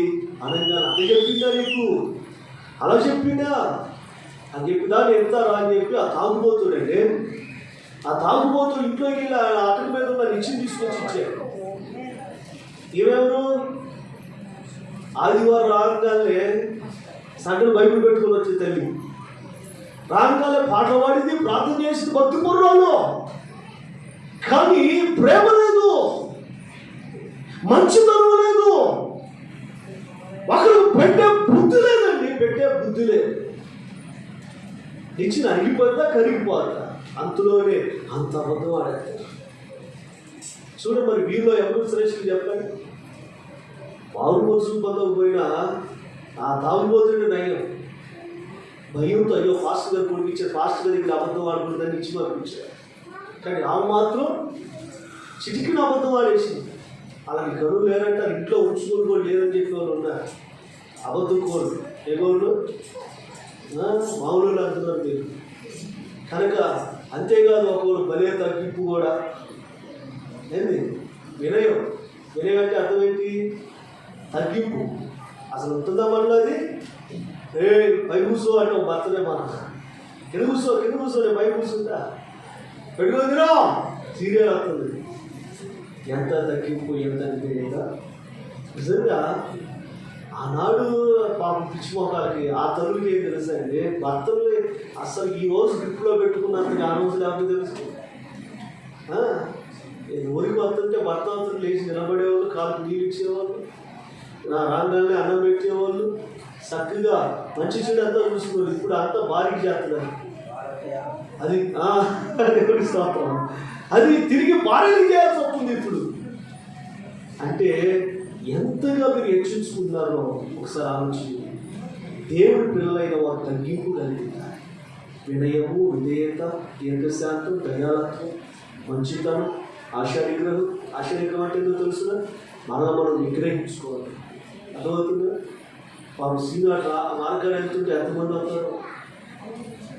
సీనా అండి, బట్టలు సీన్ కొరిందల్లా చూసిందల్లా కావాలి. శంకర సీన్ కదా, ఆ సీన్ అంటే వాయిదాలే కాదు, వాయిదాలంటే మనకు అవసరం కాబట్టి వాయిదాలు వచ్చింది. కనుక శంకరం దగ్గర ఇంట్లో ఎన్ని షేర్లు ఉన్నా కూడా నిజం, ఎన్ని ఉన్నా ఇంకా కావాలి. అవునా వెంకటేశ్వర కూడా అది ఎంత దారుణం. తల్లి అవసరాన్ని బట్టి కొనుక్కోవడం తప్పు కాదు, కానీ అనవసరమైన ఖర్చులు చేస్తున్నావే అది విశ్వాసానికి తగదు. తెలుసా? అవసరాన్ని బట్టి ఖర్చు పెట్టు. ఇది అనవసరమైన ఖర్చులు చేయమాకు. ప్రియ దేవుడు ఏమి ఉన్నా కూడా ఇంకా కావాలంటారు.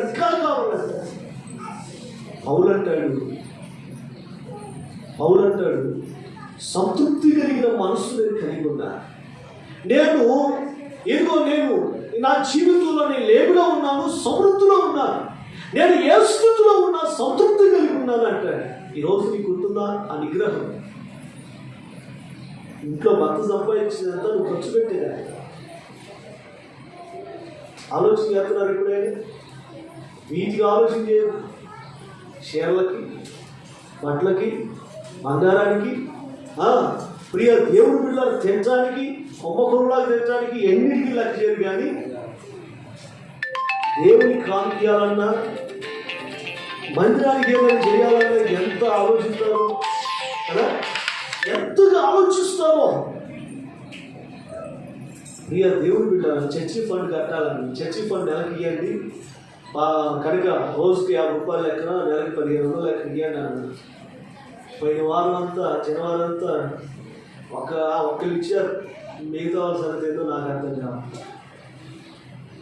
అంతకుముందు నెలలో కూడా ఇక దేవుడు బిడ్డరా మరి కనుక ఏం లేకుండా పాపము చీరలు కొనుక్కోవట్లా, బట్టలు కొనుక్కోవట్లా, ఏం కొనుక్కోవట్లా. ఎందుకంటే అంత దీని స్థితిలో ఉండాలి కనుక నేను చెబుతున్నాను, తల్లి ఇవి కొనుక్కుంటే వేసుకుంటే కొన్నాళ్ళు మార్చిపోతాయి కనుక నీకు అవసరమైనప్పుడు ఒకరి దగ్గరికి అడుక్కోవాల్సి వస్తుంది. అదే నువ్వు దేవుడికి ఇచ్చి చూడు. దేవుడికి ఇస్తే దేవుడు పరలోకంలో నీకు ఫలం దాస్తాడు. దేవుడికి ఇస్తే దేవుడు నీకు సమృద్ధులు ఇస్తాడు. ఆయన సమృద్ధులు ఇస్తాడు. నేను రాత్రి చెప్పాను కదా, రాత్రి సాక్షి చెప్పాను కదా, నేను నిన్న అబ్బాపురంలో గుర్తులు తీయడానికి 1000 రూపాయలు తగ్గింది. 1000 రూపాయలు తగ్గింది. ఏం చేయాలో అర్థం కాక 2-3 అడిగాను, ఇవ్వన్నాను. ఆ తర్వాత ఒక అన్నని అడిగితే అన్న అక్కడ అక్క చెబుతా అన్నాడు. అక్క చెప్పాడు, అక్క ఇచ్చింది పాపం. కానీ విచిత్రం ఏంటో తెలుసుకుని నాకు మనసులో ఒక బాధ. ప్రభా మరి ధనం మరి ఇట్లా అడగాల్సి వచ్చింది నాకు. అంటే వాస్తవానికి నిన్న మా కాడ చాలా తక్కువ అయిపోయింది డబ్బులు. అసలు రూపాయి కూడా లేదు మా దగ్గర. చాలా ఇబ్బంది పరిస్థితి. ఏం చేయాలో అర్థం కాదు. అందులో 1000 రూపాయలు వేరే దగ్గర తీసుకున్నాను. అయితే నేను అనుకున్నాను, ఏంటి ప్రభావి పరిస్థితి తల్లి, నీకు ఇవ్వాల్సిన దశబాబుని ఖచ్చితంగా ఇస్తున్నాను. ఏ విషయంలో కూడా నీ సొమ్మును మీరు దొంగతనం చేయట్లేదు. నీకు నమ్మకంగా ఉంటున్నాను నా ప్రభా. ఏంటి ప్రభావి పరిస్థితి మనసులో అనుకుంటా. ఇక్కడికి నాకు మా తోటలకు ఫోన్ చేస్తే అన్నతో మాట్లాడుతూ ఉన్నాను, నా పరిస్థితి ఎలా ఉంది, చాలా ఇబ్బంది ఉంది అంటే, మరి నేను ఒక 500 ఇప్పినా, 500 1000 రూపాయలు పంపించాను అన్నాడు. నేను అన్నాను, ఉంటాను, నాకు దేవుడు ఇస్తాను, నాకు ఆ నమ్మకం ఉంది. ఎందుకనో దేవుడు పరీక్షిస్తున్నాడేమో, ఖచ్చితంగా దేవుడు ఇస్తాను అన్నట్టుగా విశ్వాసం మాట్లాడుతూ ఉన్నాను. అంతలో ఒక తమ్ముడు చక్కగా దశంభాగాన్ని ఫోన్పేలో చేసి ఫోన్ చేశాడు. ఏంటి తమ్ముడు ఫోన్ చేశావంటే, అన్నా ఇదిగో దశంభాగం పంపించాను కనుక నిన్న మా పెళ్లి రోజు కనుక అత్తయ్య గారు బండి కొనుక్కుని నా కోసం ప్రార్థన చేయగలనా అని చెప్పి ప్రియ దేవుడి పిల్లగా ఫోన్ చేసి ప్రార్థన చేయించుకున్నాను. ఎంత పంపించాడా అని చూస్తే నేను ప్రభువుని అడిగింది 1000 రూపాయలు. కానీ దేవుడు నాకు అంతకంటే ఎక్కువగా ఇచ్చాడు. దేవుడికి స్తోత్రం, హల్లెలూయా. అసలు ఈ రోజు నా పిల్లలకి ఏం పెట్టాలా అని ఆలోచన చేశా. అయినా దేవుడు ఉన్నాగా ఒక నమ్మకం. కానీ ఈ రోజుకి దేవుడు చక్కగా సమృద్ధిని ఇచ్చాడు. దేవుడికి స్తోత్రం, హల్లెలూయా. ఎందుకంటే దేవుడికి నమ్మకంగా ఉంది. ఇదిగో దేవుడి విషయంలో దేవుడికి ఇస్తున్నప్పుడు, దేవుడి సన్నిధిలో ఇదిగో నమ్మకస్తులు మనం సాగిపోతున్నప్పుడు, దేవుడు ఏ విషయంలో కూడా మనం దరిద్రులుగా చేయాలి. తన పిల్లలు దిక్కుమాలిన వాళ్ళు గారు ఇదిగో దరిద్రులుగా చేయాలి. మనం అడుగు వాటికంటే మోగించే వాటికంటే అత్యధికంగా ప్రవర్తిస్తాం. అందుకని ప్రియ దేవుని బిడ్డలారా, మన బ్రతుకులు దేవుడికి నమ్మకం ఉందా కనుక దేవుడి దగ్గర విశ్వాసాన్ని కొనసాగిద్దాం. పేరుకు విశ్వాసమే మనం, కానీ విశ్వాసం మనం ఓరగా శోధిస్తూ ఉంటారు. దేవుడు నమ్మరు, దేవుడు ఉన్నాడని నమ్మకం నీకు లేదు. నేను అంటాను, నీలో విశ్వాసం ఉంటే, సవాల్ చేస్తున్నాను, నీలో విశ్వాసం ఉంటే, అయ్యో పాస్టర్ గారు భూమిలో యుద్ధాడుతుందని భయపడుతున్నాయి, ఏదో చీకటి వచ్చినట్టుందండి, ఏదో ఆందోళన ఉందండి అని ఎప్పుడు భయపడాలి. నా మటుకు నేను భయపడ్డాను, మీకంటే పిచ్చి భయం ఉన్నా. కానీ దేవుడి వాక్యాన్ని నమ్మిన తర్వాత, దేవుడి వాక్యాన్ని విశ్వసించిన తర్వాత, ఇదిగో నా దేవుడు నమ్మిన తర్వాత ఎలాంటి దెయ్యాలైనా సరే, ఒక్కొక్క మనుషులు 5 దెయ్యాలు ఉన్నాయి, ఒక్కొక్క మనుషులు 6 దెయ్యాలు ఉన్నాయి, ఇదిగో ఎన్ని దెయ్యాలు కట్టబడి పడినా అవి అంటే కదా, నా దగ్గరికి వస్తున్నా, నీ ఎంతంతా నీ ఎంత చూద్దాం, రావే చూసుకుందా, చూసుకుందా, నా షర్ట్ పట్టుకుంటావా, నా ఎండ వస్తావరా, వెళ్దావరా అని చెబుతాను. ఎందుకో తెలుసునా, మనసులో ఒక విశ్వాసాన్ని ఉంచుకుంటాడు. ఏంటంటే నా దేవుడు నాలో ఉన్నప్పుడు ఈ లోకంలో వాడు ఏం చేస్తాడు అంటాడు కదా. లోకంలో ఉన్నవాడి కంటే నీలో ఉన్నవాడు గొప్పవాడా లేకపోతే అల్పుడా? చెప్పండి, నీలో ఉన్నవాడు గొప్పవాడా అల్పుడా? చెప్పండి ఆ మాట, గొప్పవాడా అల్పుడా? లోకంలో ఉన్నవాడి కంటే గొప్పవాడేనా? మరి ఎందుకు భయపడుతున్నావు నువ్వు? దేవుడు నాలో లేడనుకుంటున్నావా? దేవుడు నన్ను కాపాడనుకుంటున్నావా? దేవుడు నాకు సహాయం చేయడనుకుంటున్నావా? ఇదిగో దేవుడు నాకేమాత్రం కూడా ఇదిగో నన్ను విడిపించునని నువ్వు కుంగిపోతున్నావా? దయచేసి అలా కుంగిపోవద్దు.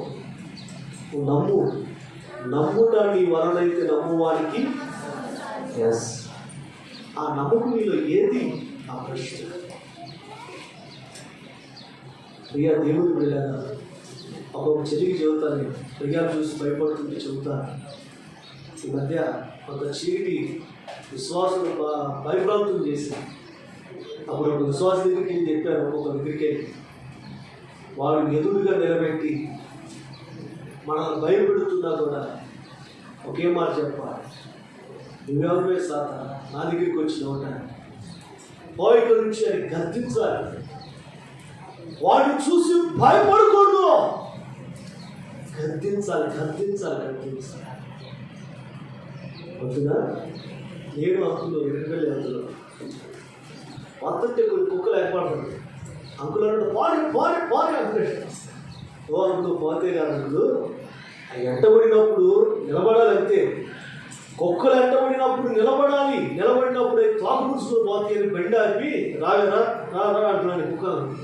అయ్యా మరుగుతో వెనక్కి వెళ్ళిపోయింది. మళ్ళీ బండి స్టార్ట్ కొన్ని ముందుకు పోని కదా, మళ్ళీ ఎంటపడుతుంది. నువ్వు రా, ఎందుకు తెలుస్తున్నారా అంటున్నా, మళ్ళీ కుక్కని మళ్ళీ వెనక్కిపోతుంది. ప్రియ దేవుడు వెళ్ళారా, ఎందుకు ఈ మాట చెబుతున్నాడంటే భయపడుతున్నావు వెంటాడతాయి. నా దేవుడు ఉన్నాడని ధైర్యం కలిగి నిలబడగలిగితే మనం చూసే పారిపోవాలి. దేవుడికి స్తోత్రం చేద్దాం. హల్లెలూయా. మనం చూసే పారిపోతే అండి, నీవు భయపడినంత కాలము ఇదిగో చీకటిని, ఇదిగో సాతానుని నువ్వు జయించలేవు. ఎప్పుడైతే దేవుని వాక్యానికి లోబడి నిలబడతావో అప్పుడు సాతాను నిన్ను బట్టి వాడు పారిపోతాడు. ఎందుకు భయం? విశ్వాసం ఉందా నీలో? నమ్మకం ఉందా? యేసు నాలో ఉన్నాడని నమ్మకం ఉందా? యేసు నాతో ఉన్నాడని నమ్మకం ఉందా? ఆ నమ్మకం, ఆ విశ్వాసం నీలో ఉంటే ఏ కష్టానికి, ఏ శ్రమకు, ఏ వ్యక్తికి, ఎవరికి కూడా భయపడలే. కనుక నమ్ముదా. హల్లెలూయా. ఎవరు స్తోత్రం చేద్దామా? హల్లెలూయా. కనుక విశ్వాసం, ఆత్మ ఫలములు మన జీవితంలో లేకపోతే దేవుడు ఏమిస్తాడు. అందుకని ఫలిస్తాం. ఏం చేద్దాం? ఫలిద్దాం. అందుకే దేవుడు వాక్యం యోహాను సువార్త 15వ అధ్యాయం ఒకసారి. యోహాను సువార్త 15వ అధ్యాయము ఒక మాట మనం చదువుకుందాం. ఒక మాట చదువుకొని ఇంకొక విషయాన్ని ధ్యానం చేసి ముగించుకుందాం. 15వ అధ్యాయం ప్రత్యేకమైన సమయంలో ప్రియ దేవుడి బిడ్డలారా చూడండి ఒకసారి. 8వ వచనం, మీరు బహుగా ఫలించడం వలన నా తండ్రి మహిమపరచబడును, అందువలన మీరు నా శిష్యులగుదురు. హల్లెలూయా. మీరు ఫలించడం ద్వారా ఏమవుతామంట? దేవునికి మహిమ వస్తుంది. మహిమ అంటే ఏంటో తెలుసా? సంతోషం. చెప్పండి ఏంటిది? సంతోషం. నీవు బహుగా ఫలించడం ద్వారా, బహుగా దేవుడిచ్చిన 9 ఆత్మ ఫలాలు నీలో ఫలించడం ద్వారా నిన్ను బట్టి దేవుడు మహిమపరచబడతాడు. ఆ ఫలాలు మీలో లేనప్పుడు దేవుడు తీసుకోవాలి. కనుక ఒకసారి ఆ ఫలాలు మనం ఉండలేము పరిశీలన చేసుకుని ఒకసారి నాతో పాటు ఆ మాటలు పలకండి. కూడా నాతో పాటు పలకండి ఆ మాట. ఆత్మ ఫలములు ఏమనగా చెప్పండి అందరూ. ప్రేమ, సంతోషం, సమాధానం, దీర్ఘశాంతం, దయాళత్వం, మంచితనం, విశ్వాసం, సాత్వికం, ఆశానిగ్రహం.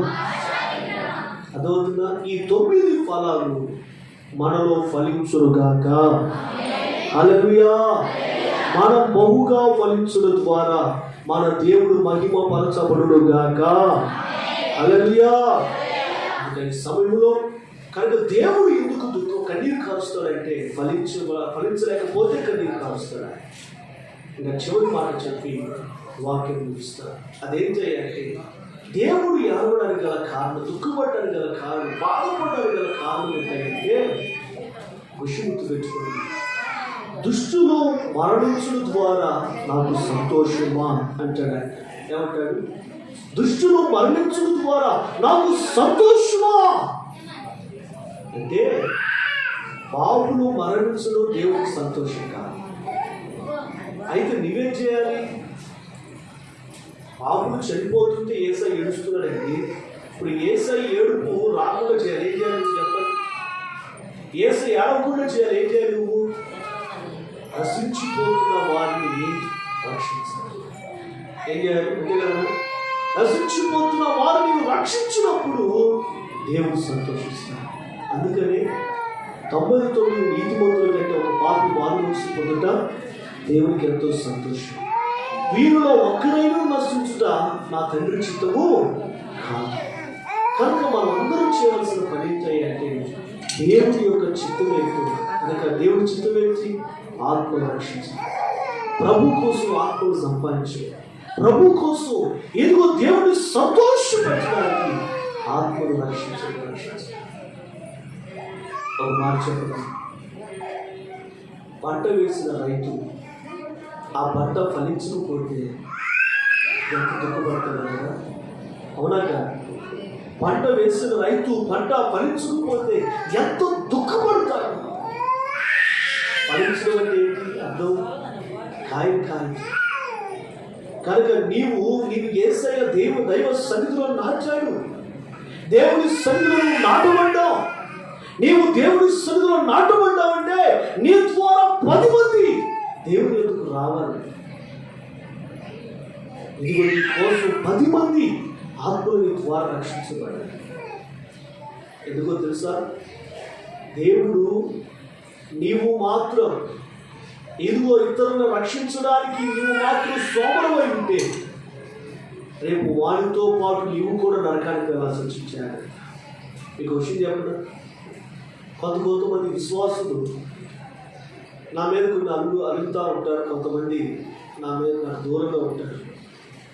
కానీ నేను మా దగ్గరికి వెళ్ళి వారి బ్రతులాడి వాళ్ళ తప్పైనా కూడా నా తప్పుగా భావించి నన్ను క్షమించమని వాళ్ళని అడిగల్లా వాళ్ళ సంఘంలో తీసుకొని వస్తారు.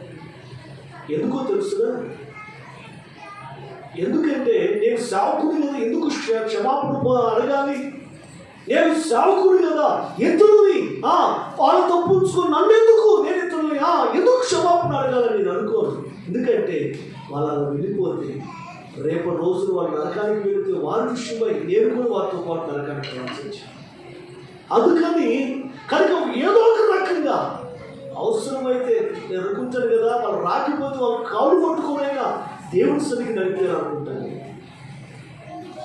రాడు వాళ్ళు కాళ్ళు పట్టుకోనైనా క్షమించమని అడిగి దేవుడి సన్నిధికి నడిపించాలనుకుంటున్నాను. ఎందుకో తెలుసిన నరకంలో యుగాలు బాధపడుతుంది అంటే వీళ్ళని ఎట్లగాడు బతులాడుకుని దేవుడి సన్నిధికి తీసుకోవడానికి వచ్చి వాళ్ళని ప్రభువు దగ్గరికి సగౌరవంగా, ప్రభువా ఇదిగో నువ్వు నాకు ఇచ్చిన ఆత్మను ఇదిగో వాక్యంలో పెంచి, విశ్వాసంలో పెంచి, ఆత్మీయతలో పెంచి ఇదిగో నేను ఎందుకు తీసుకొచ్చాను అని ఆ దేవుడి రాజ్యంలోకి మిమ్మల్ని తీసుకుని వెళుతూ ఉంటే ప్రభు నన్ను చూసి బలా నమ్మకమైన మంచి దాసుగా ఈ కొంచెంలో నమ్మకం ఉన్నామని ప్రభు నన్ను బట్టి మెచ్చుకుంటున్నప్పుడు నాకు ఎంతో సంతోషం. ఆ సంతోషం కోసం ఇక్కడ అవమానాన్ని కూడా నేను భరిస్తాను. హల్లెలూయా.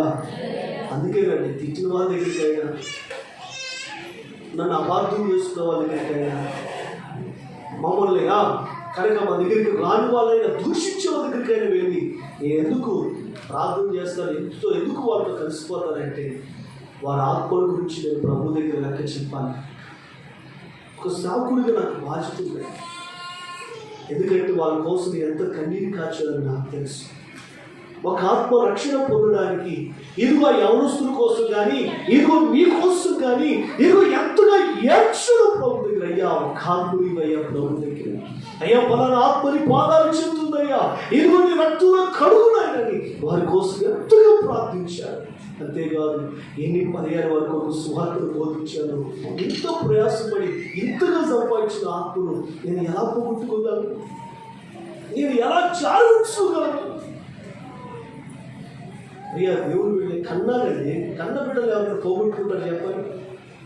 నేను కన్నాను, ప్రసవేదన పడి వాళ్ళ కోసం కన్నీరు కాల్చే వెయ్యాలుగా పగలుగా స్వార్థలు బోధించి ఒక్కొక్కరిని ప్రభు సన్నిధిలోకి నడిపించాను.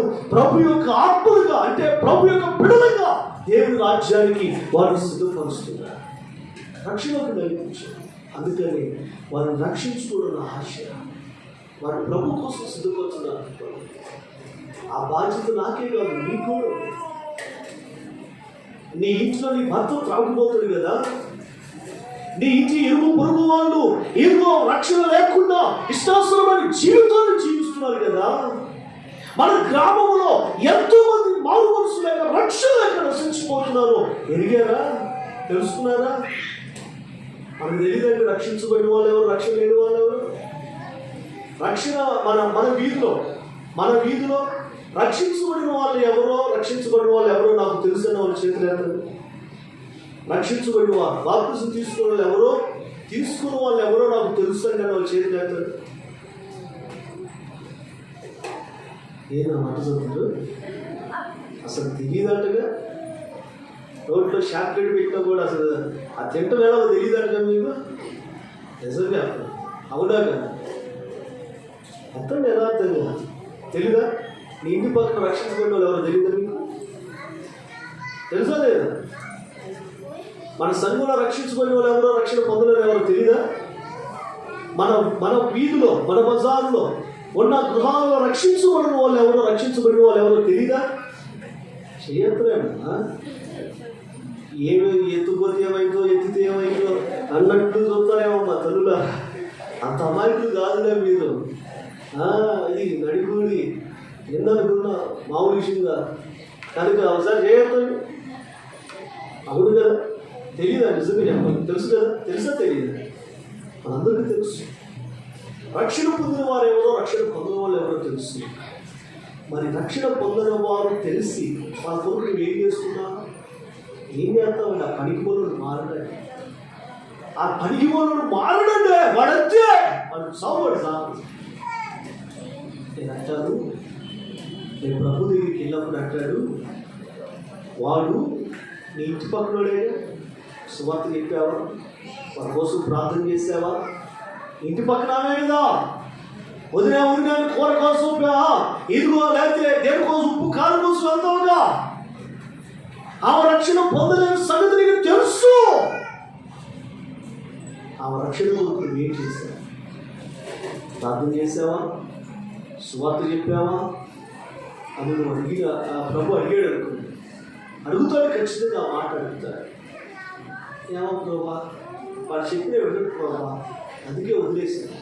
ఆమె చెప్పిన ఎడుగు ప్రభా, పుట్టి సీరియల్ పిచ్చిది అంతే వదిలేశాను. అవునా? కనుకబ్బా నువ్వు కూడా నరకానికి వెళ్ళాడు. నిజమండి. ఒక తలాంతు ఇచ్చిన వాడు దాన్ని 2 తలాంతులు చేసుకోకుండా ఏం చేశాడు? దాన్ని పాతి పెట్టాడు. అంటాడు పైగా, ప్రభా విత్తన చోట కొయ్యవాడు అని, చల్లని చోట పంటను కూర్చుకునేవాడు అని నేను ఎరిగి, నువ్వంటే నాకు భయమయ్యా, అందుకే దాన్ని గొంతు తీసి గొంతులో పెట్టా. అవునా? అరే అది కనీసం ఎవరికైనా వస్తే వాళ్ళ దగ్గర నేను వడ్డీతోనే తీసుకునేవాడిని కదా. వెంటనే ఇవి తీసుకెళ్ళి చీరగుట్లో పడేయరా. అలా సమర్థించుకోవడం గొప్పగా ఎనడు ప్రభా, రాడు ప్రభా, వాడు మారడు ప్రభా అని ఏమో చెబుదాం అనుకుంటామేమో, అవన్నీ దేవుడి దగ్గర గొప్పలు అనుకో. అందుకని కాబట్టి మనమందరం ఒక విషయాన్ని ఆలోచించే, నేను మీ ఆత్మ కొరకు నేను ఎంత భయపడుతున్నాను, మిమ్మల్ని అందరినీ పరలోక రాజ్యం చేర్చడానికి మేము ఎంతగా ప్రయాసపడుతూ మీ కొరకు మేము తప్పిస్తూ దేవుడి దగ్గర లెక్క చెప్పాలని మేమెంతగా తగ్గించుకొని ఎంతగా బాగుతూ మేము సాగిపోతున్నామో, మీ ఇరుగు పొరుగు వారి విషయమై కూడా మీకు అంతే బాధ్యత ఉంది, నీ ఇంటి వారి విషయమై కూడా అంతే బాధ్యత ఉంది, మన గ్రామ విషయమై కూడా అంతే బాధ్యత దేవుడు మనకి ఇచ్చాడా లేదా?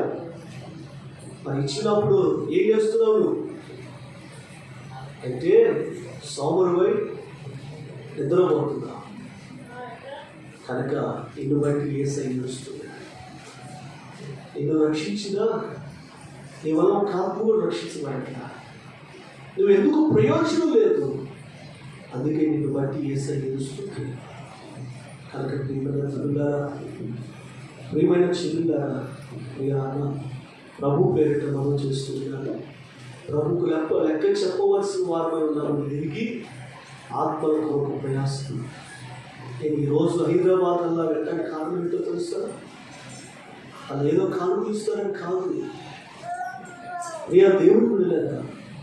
కనుక ఆత్మను రక్షించబడాలని అమ్మప్పుడు పొద్దున్నే చదువులో వెళ్తున్నాను. ఎందుకో తెలుసా? వాళ్ళు ఇచ్చేటప్పుడు కనీసం పెట్రోల్ కూడా సరిపోవండి, అయినా వెళుతున్నాను అక్కడికి. ఆత్మల రక్షణ కూడా మనం 3 వారాలు బస్సు వెళ్తే, బస్సులు 3 వారాలు హైదరాబాద్ వెళ్తే ఫుల్ వెయిట్ చేసి హాస్టల్ గారు కూడా చెప్పాలి. ఆ వారం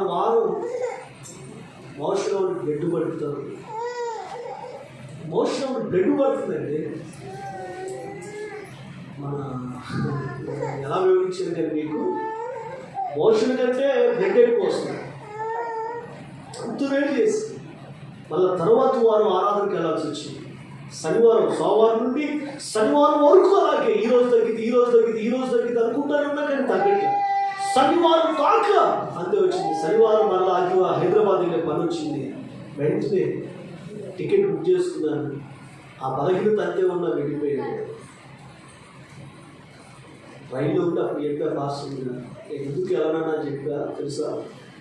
ఇలా జరిగింది పొజిషన్, నాకు ఇలా మోషన్ బ్లడ్ పడుతుంది, అందుకే వెళ్ళమ్మా నువ్వు వెళ్ళట్లేదు కానీ నేనే వెళ్తాను, నాకు తప్పదు, భారం నాది, బాధ్యత నాది, కనుక నేను వెళ్తున్నాను చెప్పి ఆ రోజు నేను వెళ్ళాను. కానీ దేవుడు మహాకృపేంటంటే ఆయన పని చేశాను కనుక ఆయన తగ్గించేసాను. దేవుడికి స్తోత్రం. హల్లెలూయా. 6 రోజులు తగ్గలేదు. ఆ రోజు ఆదివారం, శనివారం ట్రైన్కి అక్కడ వెళ్ళాను. ఆదివారం ఆరాధన చూసుకున్నాను. చిత్రమైనది ఏంటంటే ఆదివారం పగలు బాత్రూంలోకి వెళ్తే బ్లడ్ రాదు. చాలా గొప్ప కార్యం చేశాడు. దేవుడికి స్తోత్రం. హల్లెలూయా. నిజంగా మనమైతే ఎన్ని సొద్దులు చెప్పుకుంటాము. ఒక్కొక్క అన్న ప్రార్థనకి వెళ్దామంటే, అన్న ఇవే అన్న, ఆ పని ఉందన్నా, ఈ పని ఉందన్నా, అక్కడికి వెళ్ళాలన్నా, ఇక్కడికి వెళ్ళాలన్నా, ఇది చేయాలన్నా, అది చేయాలి. ప్రభు పని ముఖ్యమా లేకపోతే అవి ముఖ్యమా? ఆలోచనే. ఒక్కొక్కరు దేవుడి సన్నిధికి రండయ్యా అంటే ఇదిగో ఎన్ని ఆటంకాలు చెబుతారు.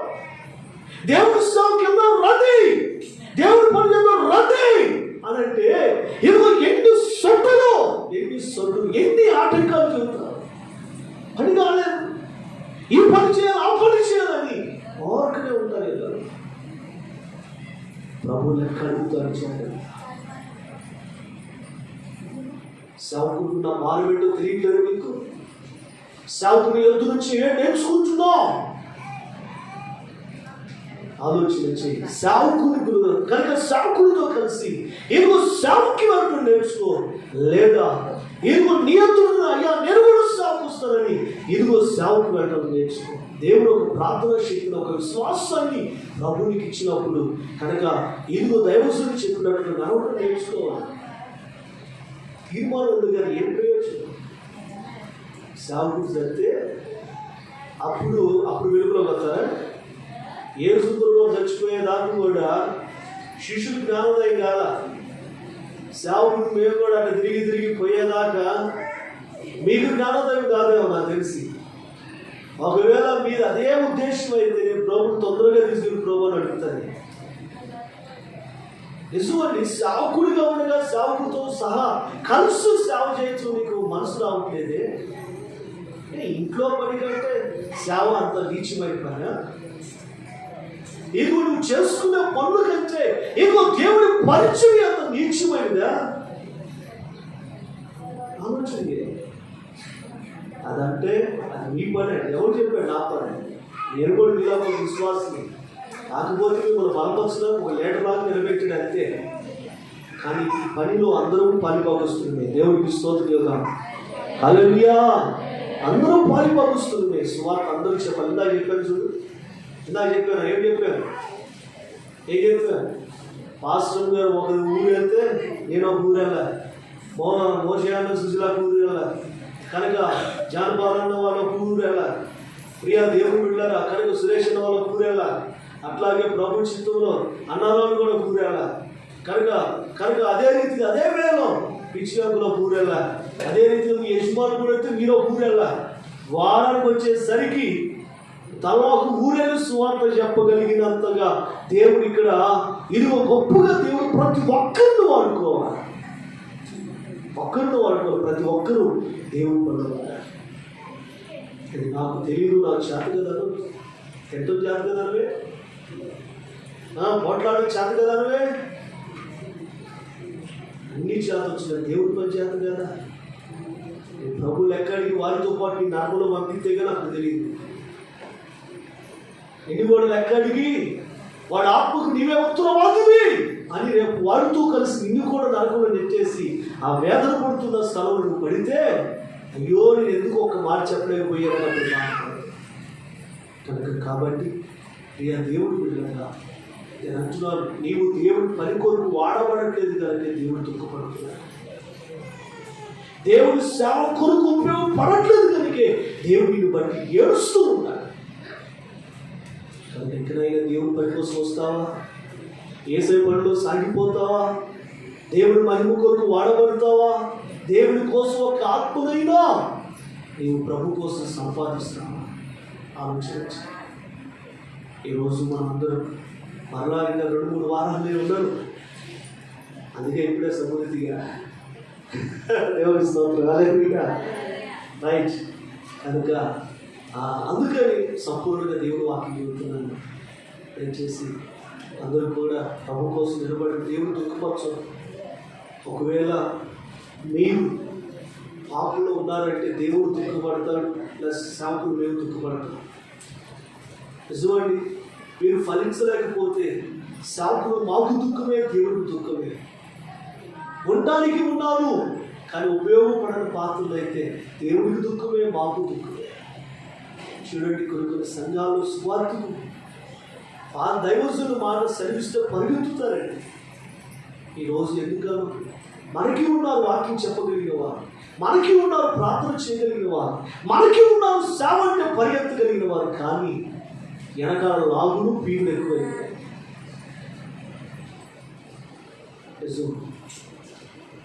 ప్రభువాడు దేవుడి సేవ విషయంలో, పరిచయ విషయంలో, ఆయన కొరకు బ్రతికే విషయంలో నీ చెయ్యి నా అభ్యంతరపరిస్తే చెయ్యి నరికి, నీ కాళ్ళు నిన్ను అభ్యంతరపరిస్తే కాళ్ళు నరికాయి. కనుక ఇదిగో నీ కన్ను అభ్యంతరపరుస్తుంది, కన్ను నరికాయి, ఆ కన్ను తీస్తాయి. కనుక దేవుడి పని ఆటంకం పరిచయం ఎవరు ఉండదు. కనుక దయచేసి ప్రియ దేవుడి బిడ్డలారా ప్రభు పేరిట సేవ చేద్దాం. మనం అందరం దైవజనులకు తెలివిన భారాన్ని ముందు తెచ్చుకోండి. మీరు కూడా పనిలోకి రావాలి, ముందుకు రావాలి. ఒక్కడిని పడితే ప్రయాస సేవ వద్దలేదు. కనుక సంఘంలో ప్రతి ఒక్కరు ముందుకు రావచ్చి ఇదిగో సేవలో ప్రోత్సహిస్తేనే, ఇదిగో సేవలో ముందుకు వస్తేనే సేవ ప్రపంచములకు సాగిపోతుంది. ప్రియ దేవుడు బిడ్డలారా, అందుకే ప్రభు నాకు వాగ్దానం ఇచ్చాడు, మీరు లోకములకు వెనుదై ఉన్నారు. ప్రభు నాకు ఈ సంవత్సరం ఇచ్చిన వాగ్దానం, ప్రభు కూడా గ్రీన్ సిగ్నల్ ఇచ్చేశాడు. గ్రీన్ సిగ్నల్ ఇచ్చేసాడు నాతో. ఎస్, లోకంలోని స్వార్థ చెప్పడానికి వెళ్ళాడు. కనుక మీరు కూడా రావాలి.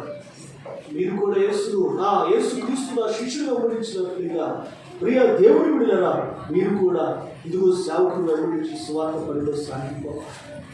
కనుక అలా మీరందరూ ప్రభు మహిమ కొరకు వాడబడి దేవుడికి సంతోషాన్ని కలిగిస్తారని నమ్ముతూ, కనుక ప్రభు యొక్క యేసుక్రీస్తు యొక్క పేరట మిమ్మల్ని అందరూ కూడా హెచ్చరిస్తూ ప్రభు చేతులుగా పంపిస్తున్నాను.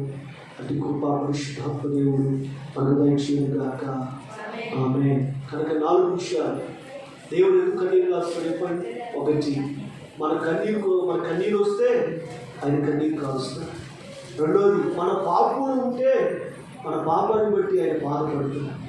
ఇంకా మనం ఫలించలేకపోతే మన ఫలాలు లేనందున మనల్ని బట్టి దుఃఖపడతాడు. మూడోది, నాలుగోదిగా మనం ఆయన కొరకు ఏమైనా సంపాదించకపోతే, ఆత్మను సంపాదించకపోతే మనల్ని బట్టి ఆయన దుఃఖపడతాడు. కనుక దుఃఖపరిచేవారుగా మనం దేవుని సంతోషపరిచేవారిని ప్రభు మహిమ కొరకు సాగిపోతాం. ఒకసారి ప్రార్థన చేద్దాం. అందరూ ఒకసారి ప్రియ దేవుడి మీద చిన్న ప్రార్థన చేసుకున్నాం. అందరూ మోకాలు పెట్టుకుందాం.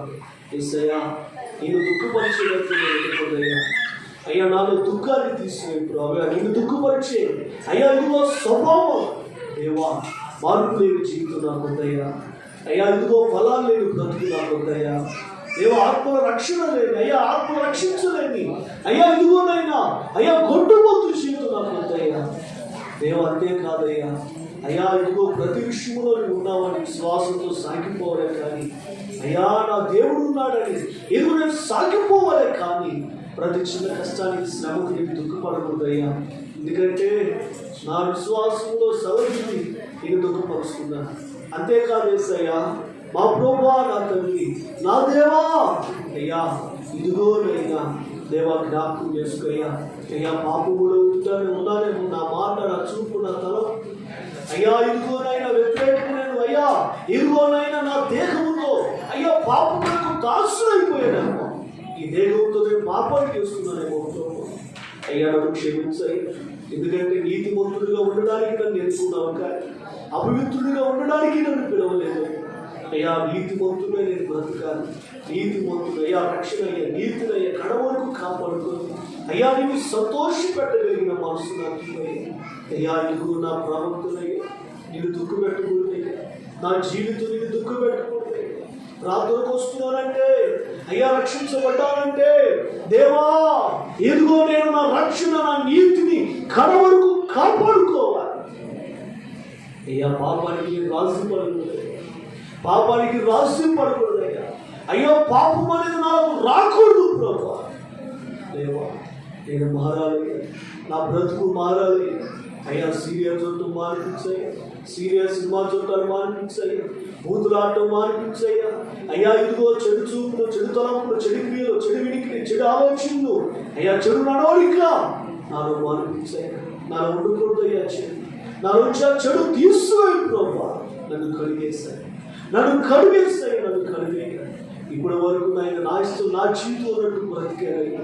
అయ్యా ఇంకా నా దేహముతో నేను మహిమపరుస్తాను అయ్యా. నా రక్షణ నేను కాపాడుకుంటాను, నా రక్షణను కడ వరకు కొనసాగిస్తాను ప్రభా. దేవా సహాయం చేయ. యేసయ్యా అడుగుదా చెల్లి అడుగుదాం. ఒకసారి మనం అందరూ మన కుడి చేయి దేవుడి వైపు సాగుదాము, కుడి చేయి దేవుడి వైపు సాగు. యేసయ్యా దేవుడి దగ్గర ఒక ప్రమాణం నాకు చేద్దాం. యేసయ్యా ఇక నుంచి నేను దుఃఖ పెట్టనయ్యా. దేవా నేను దుఃఖ పెట్టనయ్యా, విశ్వాసమే నేను దుఃఖ పెట్టను అయ్యా. పాపాత్మకమైన పాపం క్రియలు చేసి నేను దుఃఖ పెట్టనయ్యా.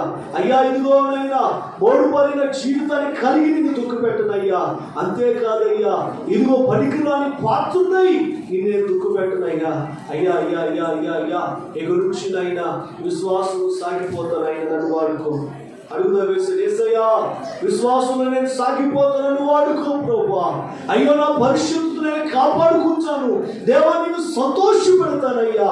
అంతేకాదు దేవా నా తండ్రి, నా ప్రభువా అయ్యా అయ్యా అయ్యా అయ్యా అయ్యా ఇదిగోనైనా నా తండ్రి, అయ్యా అయ్యా అయ్యా నేను ఫలిస్తానయ్యా, బహుగా ఫలించడం ద్వారా నువ్వు గణపరచబడతావు కదయ్యా, మహిమపరచబడతావు కదయ్యా. యేసయ్యా నేను బహుగా ఫలిస్తానయ్యా, ఆత్మ ఫలాలు నేను కలిగి ఉంటానయ్యా, ప్రేమను, సమాధానం, సంతోషానయ్యా. అయ్యో 9 ఆత్మ ఫలాలు నేను కలిగి ఉంచాను యేసయ్యా. అంతేకాదయ్యా, అయ్యో నేను లెక్క చెప్పవలసిన వాడినై, లెక్క చెప్పవలసిన దానినై దేవా, నా ద్వారా ఒక ఆత్మ నన్ను చూస్తూ ఉండగా ఒక ఆత్మ నరకానికి పోవడం, ఒక ఆత్మ నశించిపోవడం. అయ్యా అయ్యా అయ్యా ఇదిగో నా తండ్రి, అయ్యా నాకు ఇష్టం లేదయ్యా, కనుక ఆత్మల కొరకు నేను ప్రయాసపడతాను, ప్రార్థన చేస్తానయ్యా. అయ్యో వారి కొరకు ప్రార్థన చేస్తానయ్యా. అయ్యా వారికి నీ స్వార్థను చెబుతానయ్యా. వారు వినకపోయినా దేవా వారి కొరకు ప్రార్థన విశ్వాసాన్ని అయ్యా వారికి స్వార్థను పోలుస్తాను ప్రభా. దేవా కలిగించైనా వాడుకో ప్రభా, వాడుకోనయ్యా. దేవాలను వాడుకో ప్రభా, బలపరుచున్నాయి, సహాయం చేయడం. దేవానికి స్తోత్రం. అయ్యా అయ్యా అయ్యా అయ్యా కనికరించాయి కృప చూపాయి. అయ్యా నీవే సహాయం చేయి అయ్యా, దర్శించున్నాయి, నన్ను కనికరించాయి. నిన్ను సంతోషం పెట్టే జీవితం, నేను ఆనందపరిచే జీవితాన్ని నాకు దయచేయవు అయ్యా. నీకు నా వల్ల దుఃఖాన్ని కలిగించకూడదయ్యా, నన్ను వచ్చి నువ్వు ఏడవకూడదయ్యా, నన్ను వచ్చి నీ కన్నీరు కార్చకూడదయ్యా. ప్రభావాన్ని కనికరించయ్యా. అయ్యా దర్శించునైనా కనికరించులేవా, సహాయం చేయ ప్రభా, కృప చూపునైనా. అయ్యా నన్ను దర్శించు దేవా, నువ్వు ప్రార్థన చేద్దాం. అయ్యా అయ్యా కనికరించయ్యా, ప్రార్థన చేద్దాం. ఆత్మీయతలో అభివృద్ధిని పొంది ఆ రూపాంతర కొండపై నిలవాలని. ఆత్మీయతలో అభివృద్ధిని పొంది రూపాంతర కొండపై నిలవాలని. చెరులందరూ నాలో నిన్ను చూడాలని, నాలో తీరాలని. చెరులందరూ నాలో నిన్ను చూడాలని, నాలో తీరాలని. ప్రభువా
ప్రభు పాదాలు చెంత ప్రభు యొక్క సన్నిధిలో మనమందరం తీర్మానం చేసుకొని ప్రభు చేతులు అప్పగించి మాట్లాడదాం.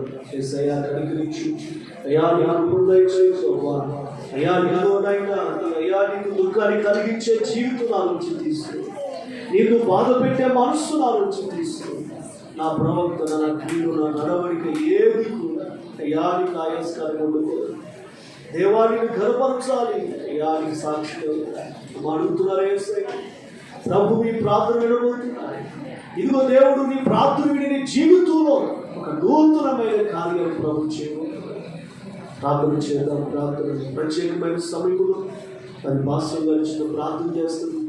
అందరం కూడా ప్రార్థనకి వెళ్తాం. ప్రభునామని గడపడతాం.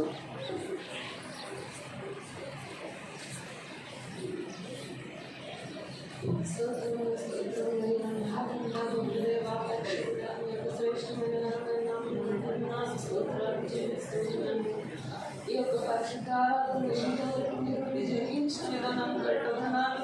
దీనదాసులుగా బట్టి మీరు మాట్లాడిన మాటను బట్టి వందనాలు. స్తోత్రాలు చెల్లిస్తూ ఉన్నాను.